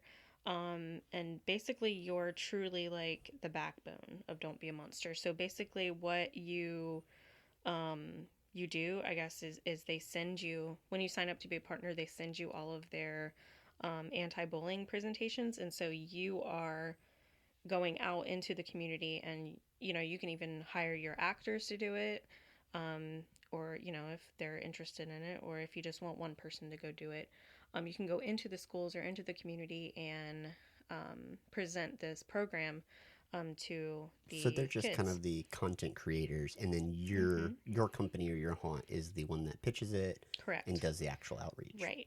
Okay. And you can also you can have posters and stuff at your haunt so that you can promote them. Um, they accept applications each year, and they partner throughout North America, and they like select a handful of people. They also have this. They also use their mascot named Frank, and he goes, and I don't know exactly like where they might have a Frank in every state. I don't know how that goes, but it's basically Frankenstein, and he like can go to the school and like interact with the kids and stuff like That's that. cool. So that's really cool. There's a financial component, and they need to work closely with a handful of the staff of your haunt during the Halloween season to execute the assembly. So there is a little bit of work involved in it, but it's worth it because a lot of these kids need cool, fun assemblies because most of the stuff that they have out there is really boring. Yeah, I And can't it's imagine just Dare is any more exciting now than it used to be. no. So I really enjoy this. So once we get like, Into a commercial into a field. commercial, I wish that we had this out here. We don't have it anywhere in Florida. Really? Yep, nowhere in Florida. I That think would the be closest one cool is to start it. like Tennessee, maybe. Huh. Yeah.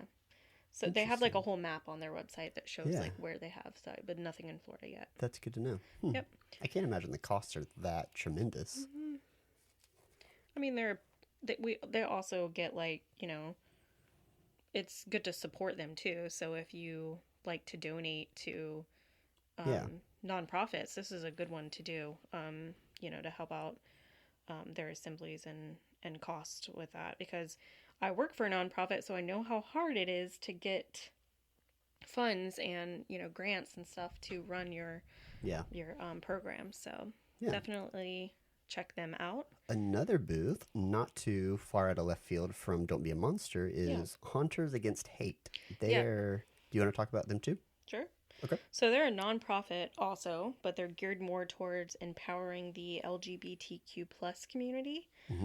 So their mission is they're a charitable organization that provides grants to help local nonprofits throughout the country service and support their LGBTQ plus communities with an emphasis on youth. Their vision is to eradicate all forms of prejudice, discrimination, hate speech, or action against the LGBTQ plus culture in America and to educate people on the LGBTQ plus community. Say that 5 times fast. LGBTQ.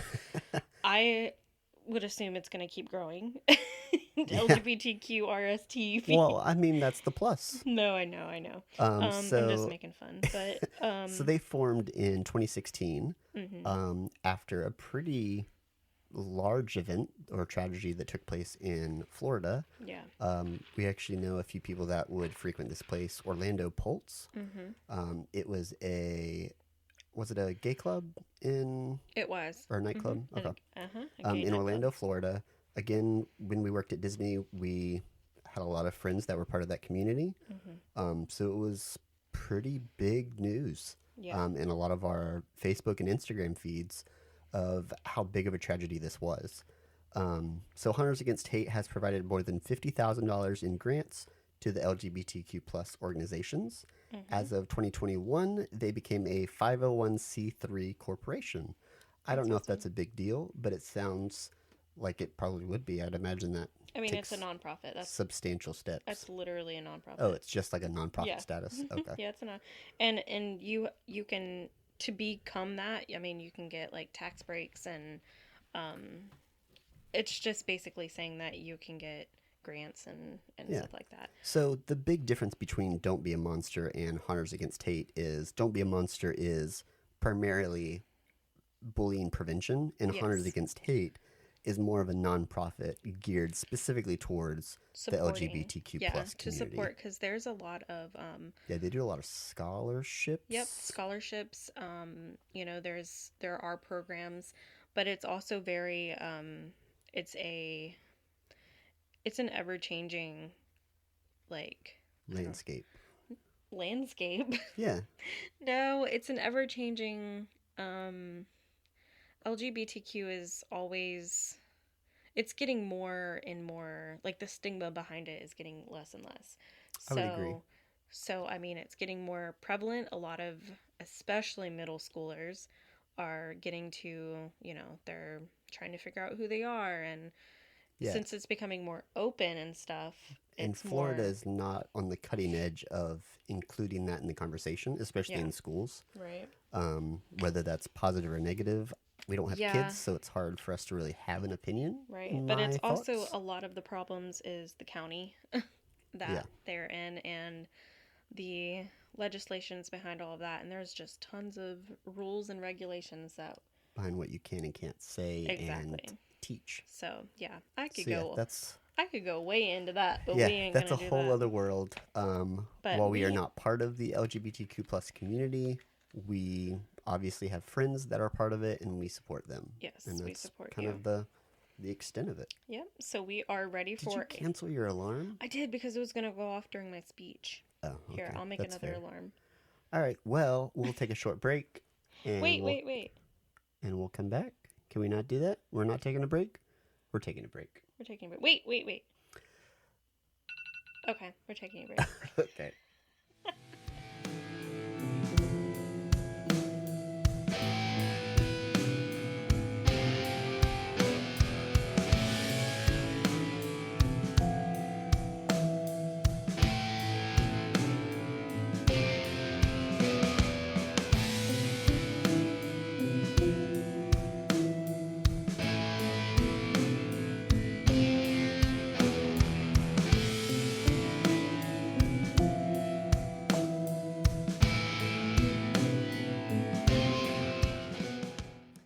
Hello? Check. Is this thing on?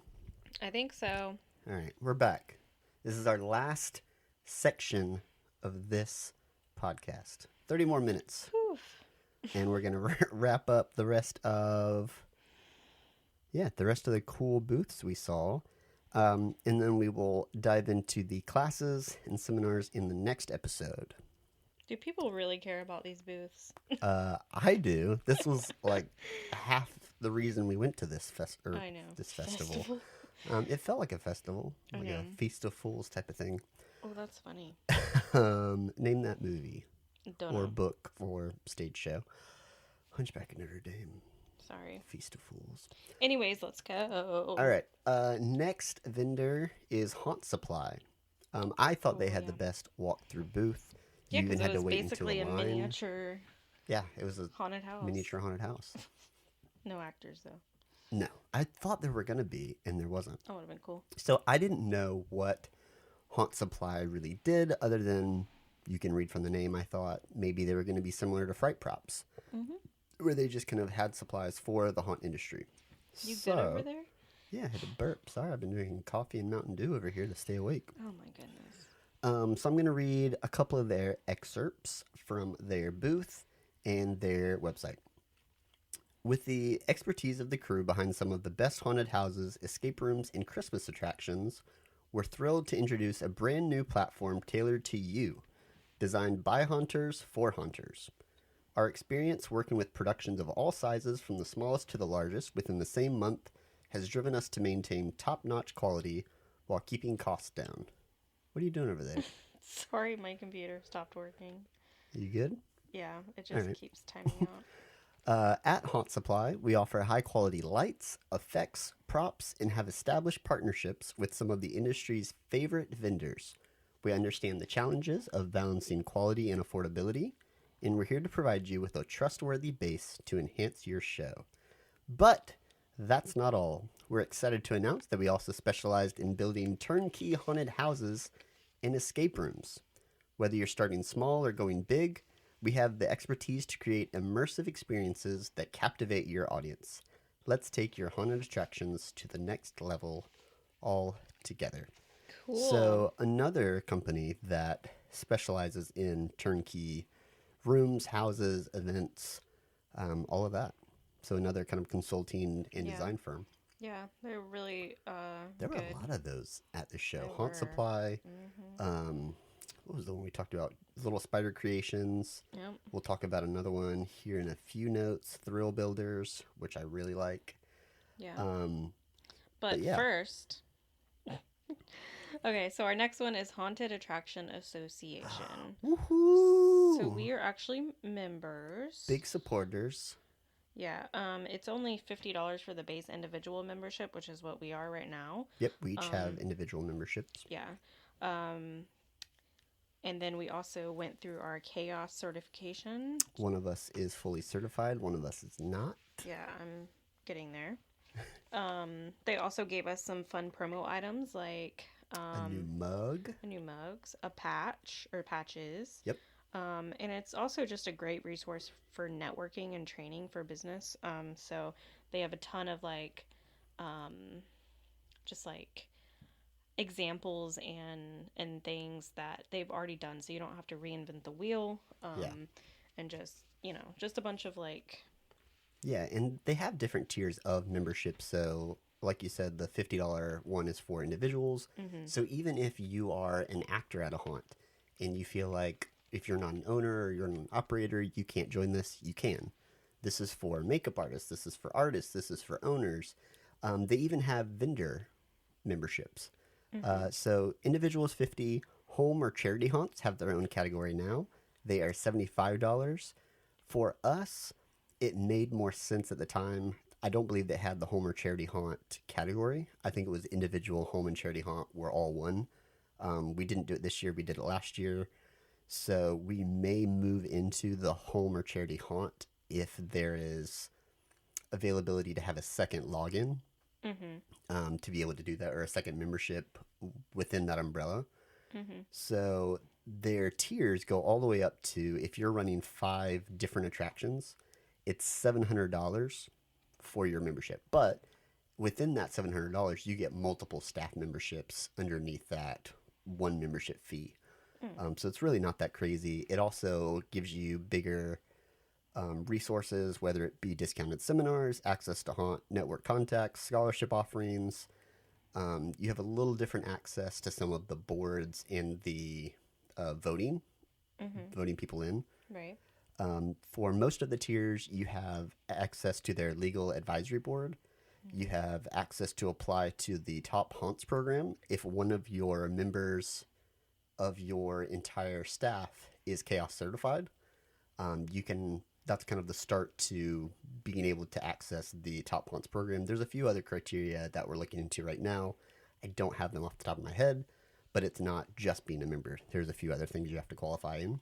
Mm-hmm. You get listed on their haunt finder, where you can check out where other haunts are in your area and kind of scope out what the market is or what your competition may be if you want to go and visit them and have a good conversation. You're in the same network, you're in the same area, you might as well work together, provided that you're both decent people and decent groups. Mm-hmm. We loved having conversations with a lot of the local haunts around us, Mm-hmm. as far as Tavares and obviously Gainesville and Jacksonville. We talked to the GM at 13th Floor.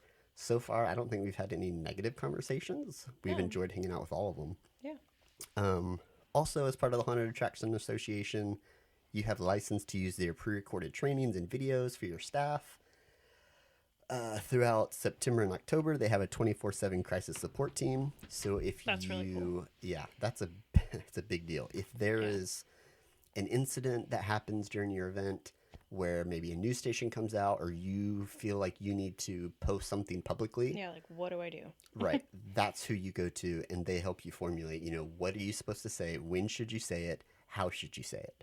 Mm-hmm. They deal with that all the time. So you have 24/7 access to them through the months of September and October, peak haunt season. And depending on your tier, some of these items may be unavailable, but you may not necessarily need them if you're in those smaller tiers like us. Right. What's next? We'll go over Haunted Attraction Association a little more in the classes and training, Mm-hmm. because we took 7 credit hours with them that all went towards our chaos certification. So we Yeah. will outline that a little better in that episode. Okay, so next is Creative Visions. They had a squishy bridge, squishy floor, squishy rug. A lot of squishies. Yeah, it was really cool to walk on those though. Yeah. They had a Multimotion Pro 3 Degrees of Freedom floor. What is So that? it was a Multimotion Pro floor.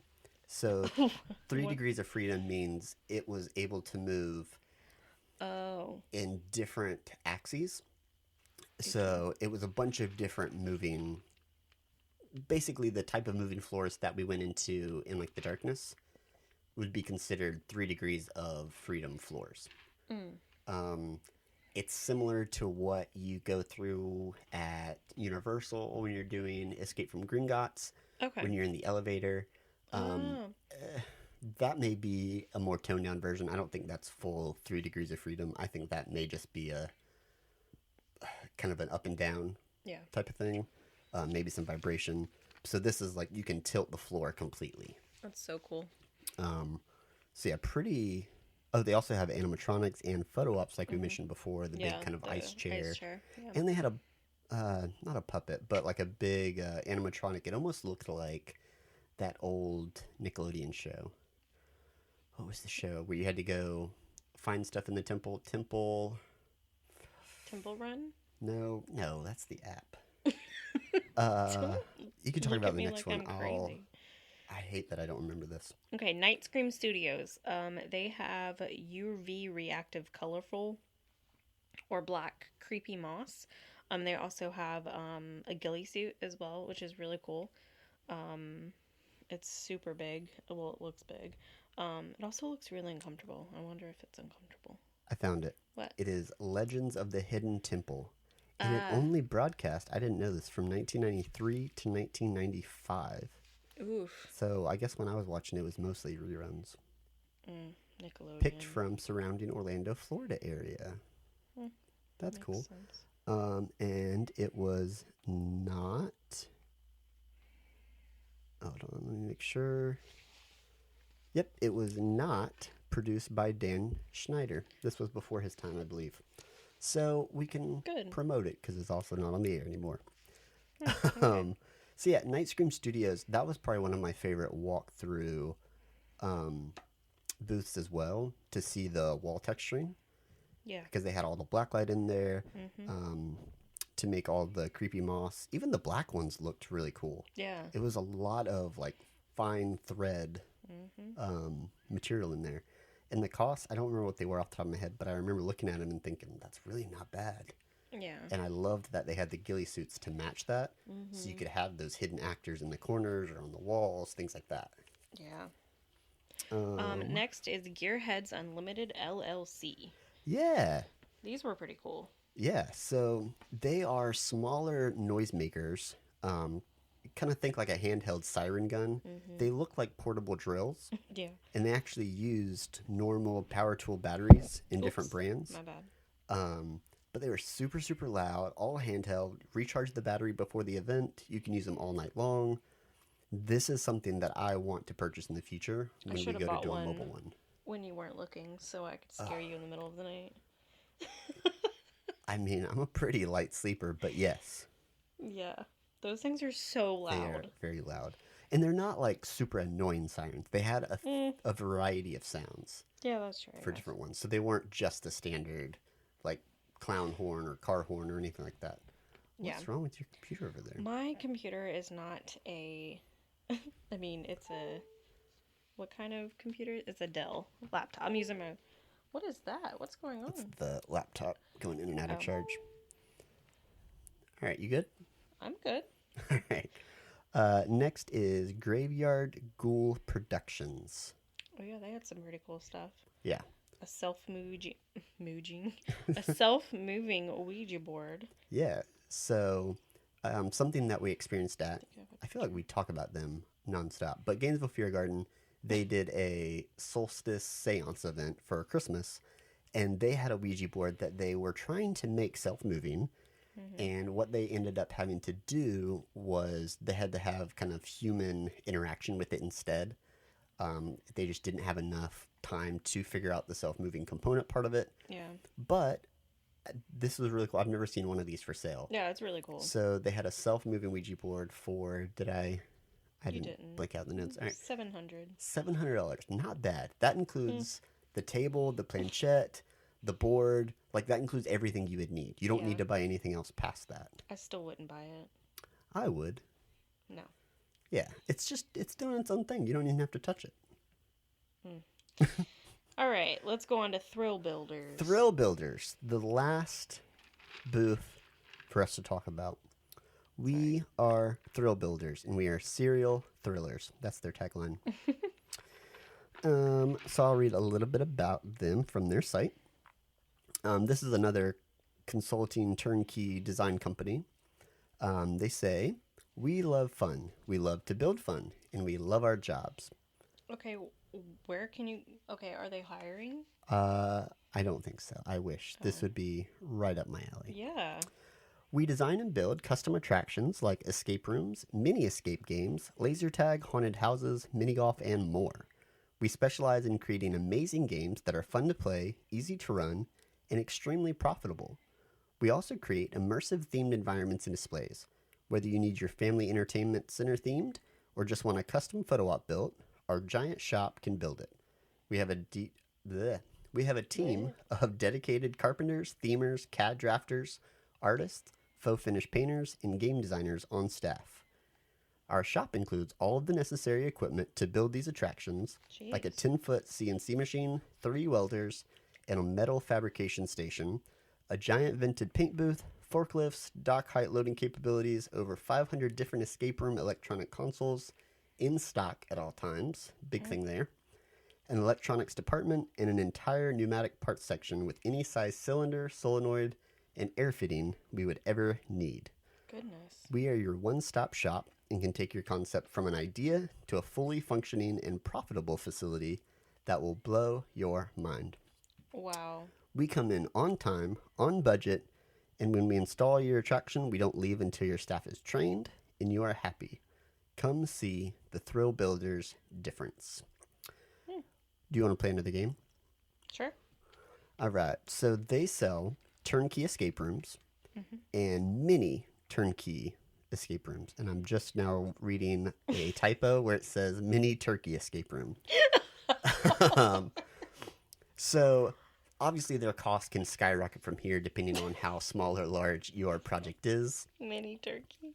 Um, but these are the stated costs for packages already completed that they can kind of pump out and deliver.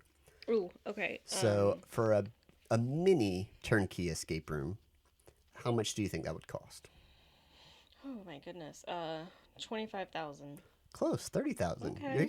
You're getting a lot better with this price thing. Yeah. All right, so for a full turnkey escape room, how big do you think? I don't know if this is one room or maybe 1.5 or 2 full rooms, but more than just a 5-minute type of experience. Probably 60,000. Spot on, 45 to 65, depending on Okay. the theming. So some of their stats are 7 years in a row, they've been voted Best Escape Room Builder. They have 15 ready-made escape room themes already online for you to choose from. They have built 7,920 puzzles for clients all around the world. They boast that their possible gross income per year per escape room is about $200,000 a year. Oh, okay. I didn't even read your note. I was thinking these are the people from Shark Tank. Yes. Yes. Big thing. I remember this episode. Okay. Hmm. They were on Shark Tank season 15, which, fun fact, this was Shark Tank's first Halloween themed episode. Really? Do you want to take a guess I who wanna the watch guest that. shark was? He's been Ooh. on there a few times since. Big hero of ours. Ed? No, Oh, that would be really cool. Jason Blum. really? Yeah, he was a That's guest really shark. cool. He's been on there recently as well for Halloween themed episodes. So Thrill Builders actually got a deal on Shark Tank. Kind of an off ball type of deal. Doesn't happen super often, but he actually had 3 partners Wow. agree on a deal. They got 30% of the company for $300,000. Okay. So Jason Blum was one of them. You Wow. like Shark Tank, so you know some of the others. Are you reading my notes already? Are you cheating? Yeah, I am. Well, who are the other 2 sharks then? Kevin O'Leary and Lori Greiner. The bald one and the non-bald one. Yeah. The bald and the blonde. Yeah. Those are really good partners to have. They are really good partners. Kevin O'Leary obviously has a great wealth of knowledge of finances. Jason Blum, this is right up his alley. Yeah. If anybody can sell anything, it's Lori. Like, Yeah. I think it's a very eclectic group of sharks. I think they each had their specialties, so I think that was a really, really good deal. Wow. And obviously, they're still in business, and they've only expanded since season 15. Email them so you can work for them. I would love that. Now we get to talk about some celebrities that we saw. We've already talked about a few of them. Celebrities. Yeah, they're celebrities to us. If you were to pass them on the street and you're not interested in haunt stuff or you don't follow a lot of these pages, you'll probably walk right past them and go, they look a little strange. Mm. But for us, we felt right at home. The first person that I saw there, literally before we even registered for the event at their check-in counter, was Scott Swinson. Mm-hmm. He has been a huge hero of mine. I've read 2 of his books. I follow his podcast. So Scott Swinson, the 2 books that I've read by him are The 13 Commandments of Haunting and also Follow the Story, The Foundation of Every Great Attraction. He also writes dark poetry. He has a few different books out with a lot of his dark poetry in there. He is also a podcast host of his own show called Scott in the Dark. He's also a co-host of Green Tagged Theme Park in 30, where they come out with a lot more episodes more regularly, talk about anything immersive entertainment, theme park related. When quarterly results come out from companies like theme parks or SeaWorld or Disney or whatever, they talk about them. He's worked with SeaWorld, Busch Gardens group he worked with them for years. Now he runs his own company called Scott Swinson Creative Development LLC. Most people would know him as the creative director for Vault of Souls in Tampa, as well as the director of creative services of Busch Gardens Tampa. What are you looking at? The time. Oh, okay. Cool. All right. Well, yeah, we saw Scott Swinson. Sorry, that was just a long intro to him. Well, he was the first one I saw, and that was like we walked in, and I was shell shocked because I was like, he's just like standing there talking with Honestly, somebody. I don't know what he I looks know. like. I've listened to a lot of his podcast. I've watched a ton of interviews. Like he is. Oh, well, then he's a celebrity to you, but not me. Yeah. So we also met and saw Jamie and Jay from Wicked Makers, which is really cool. I passed them while you were in a class, Oh, yeah. and Oh, I yeah. remember seeing Jamie's hair, Mhm. and I was like, I know that hair. Like I've seen that in a video. So then, as I walked past him, I didn't want to make it obvious and be like, oh, is that them, and make it a big deal. So as soon as I passed, and maybe 10 seconds later, I heard somebody behind me go, oh, "Can I take a picture with you guys?" And then I heard them say, "Yeah, of course, absolutely." So then I turned around. I was like, "That is them." So then I was really hoping we would find them later when we were both out of classes, and we did. So Yep. we got to talk with them again. I don't like just taking pictures and walking away. I want to have an actual question prepared. So for them, I feel like they were really cool to talk to. I think our question for them was, how do you balance doing creative things with your spouse? Like, how do you balance that? Is this work? Is this personal time? Do you consider this bonding? Like, how do you navigate that? Because we work pretty well together, I think. Always have. I get a little frustrated sometimes with creative projects when I'm trying to figure stuff out. And you're like, what about this? And their response was, have respect for each other. Yeah. Don't underestimate the other person. Respect their creative Right. or their creativity that they bring to the table. Also give them space when they need it. Yeah, because Jay said that he often gets frustrated and upset, and they've had to navigate that where he gets to have his own time. Jamie respects that, and then when he's ready, he calms down, he comes back, and they brainstorm together. Yeah.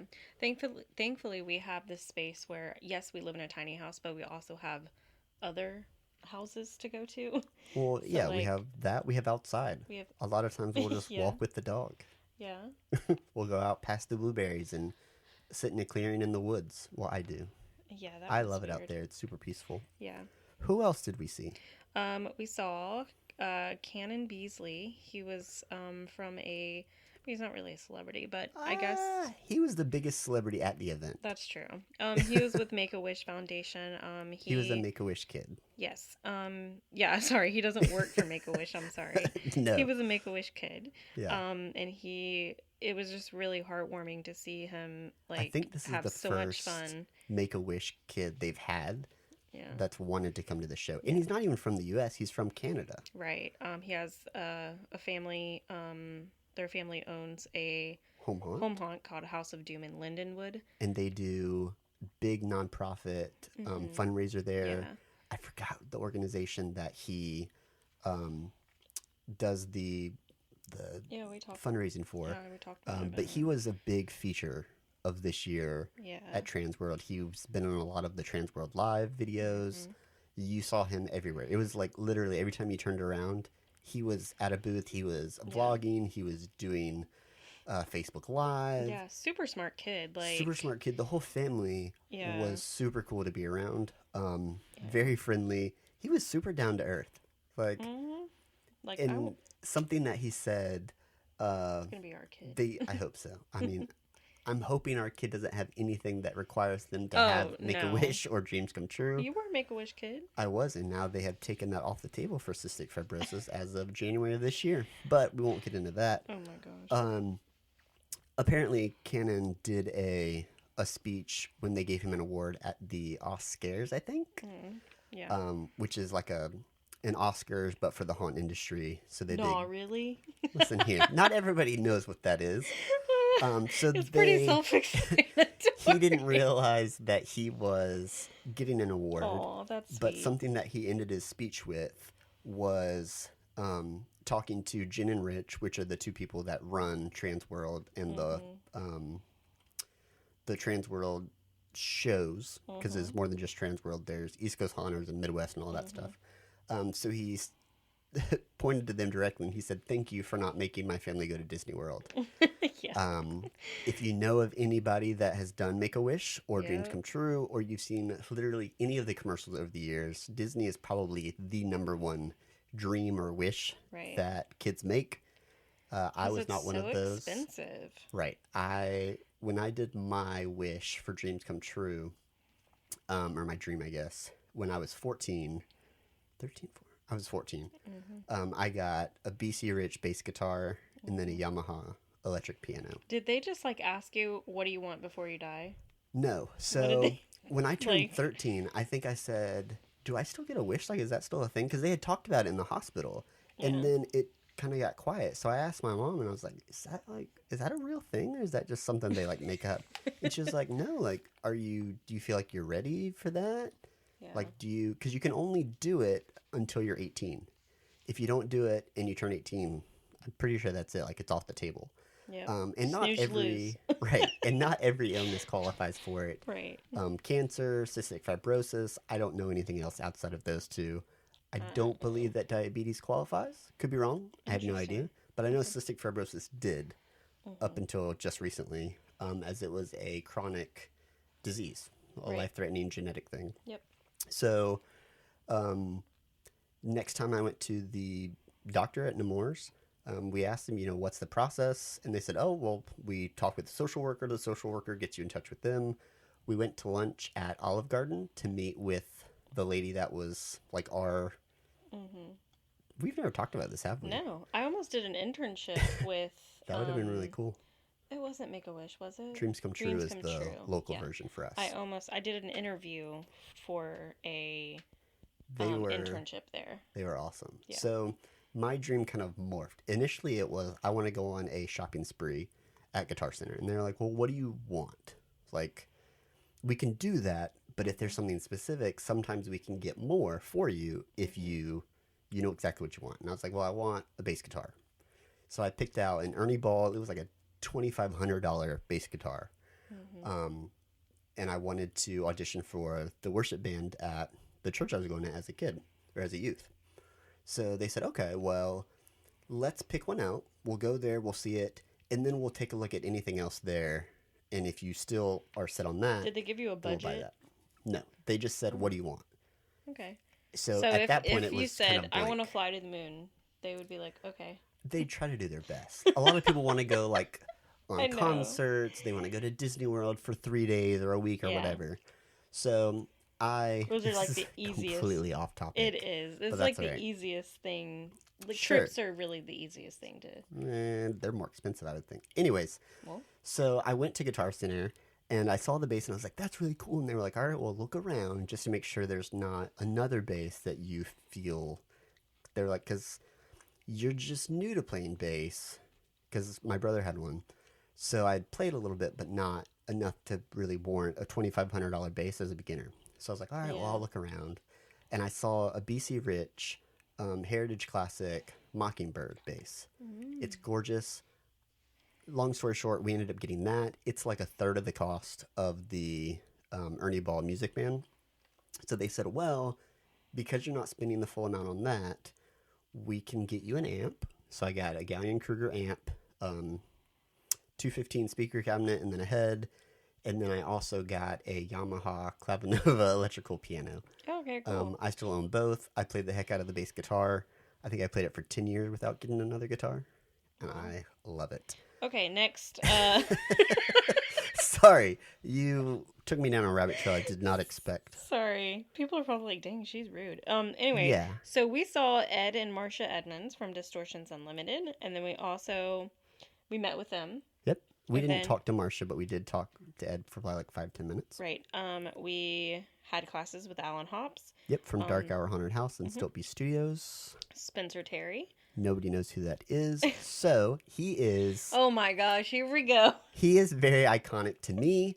I follow the Haunted Attraction Association. He is the current president. This is his last year. He's also the general manager and equity owner at Fear Factory Salt Lake City in Utah. If there is a life goal when I grow know. up and my beard starts to gray, this is him. Because he exudes that like kid in a candy store vibe. Like, Oh, all the look time. at the time. look at the time. So Saved by the Bell. the last bit, we already talked about Scott Swenson. You Yeah. don't care about Spencer Terry. I do. I think he's really cool. No, I think he's really cool too. yeah. I'm just saying.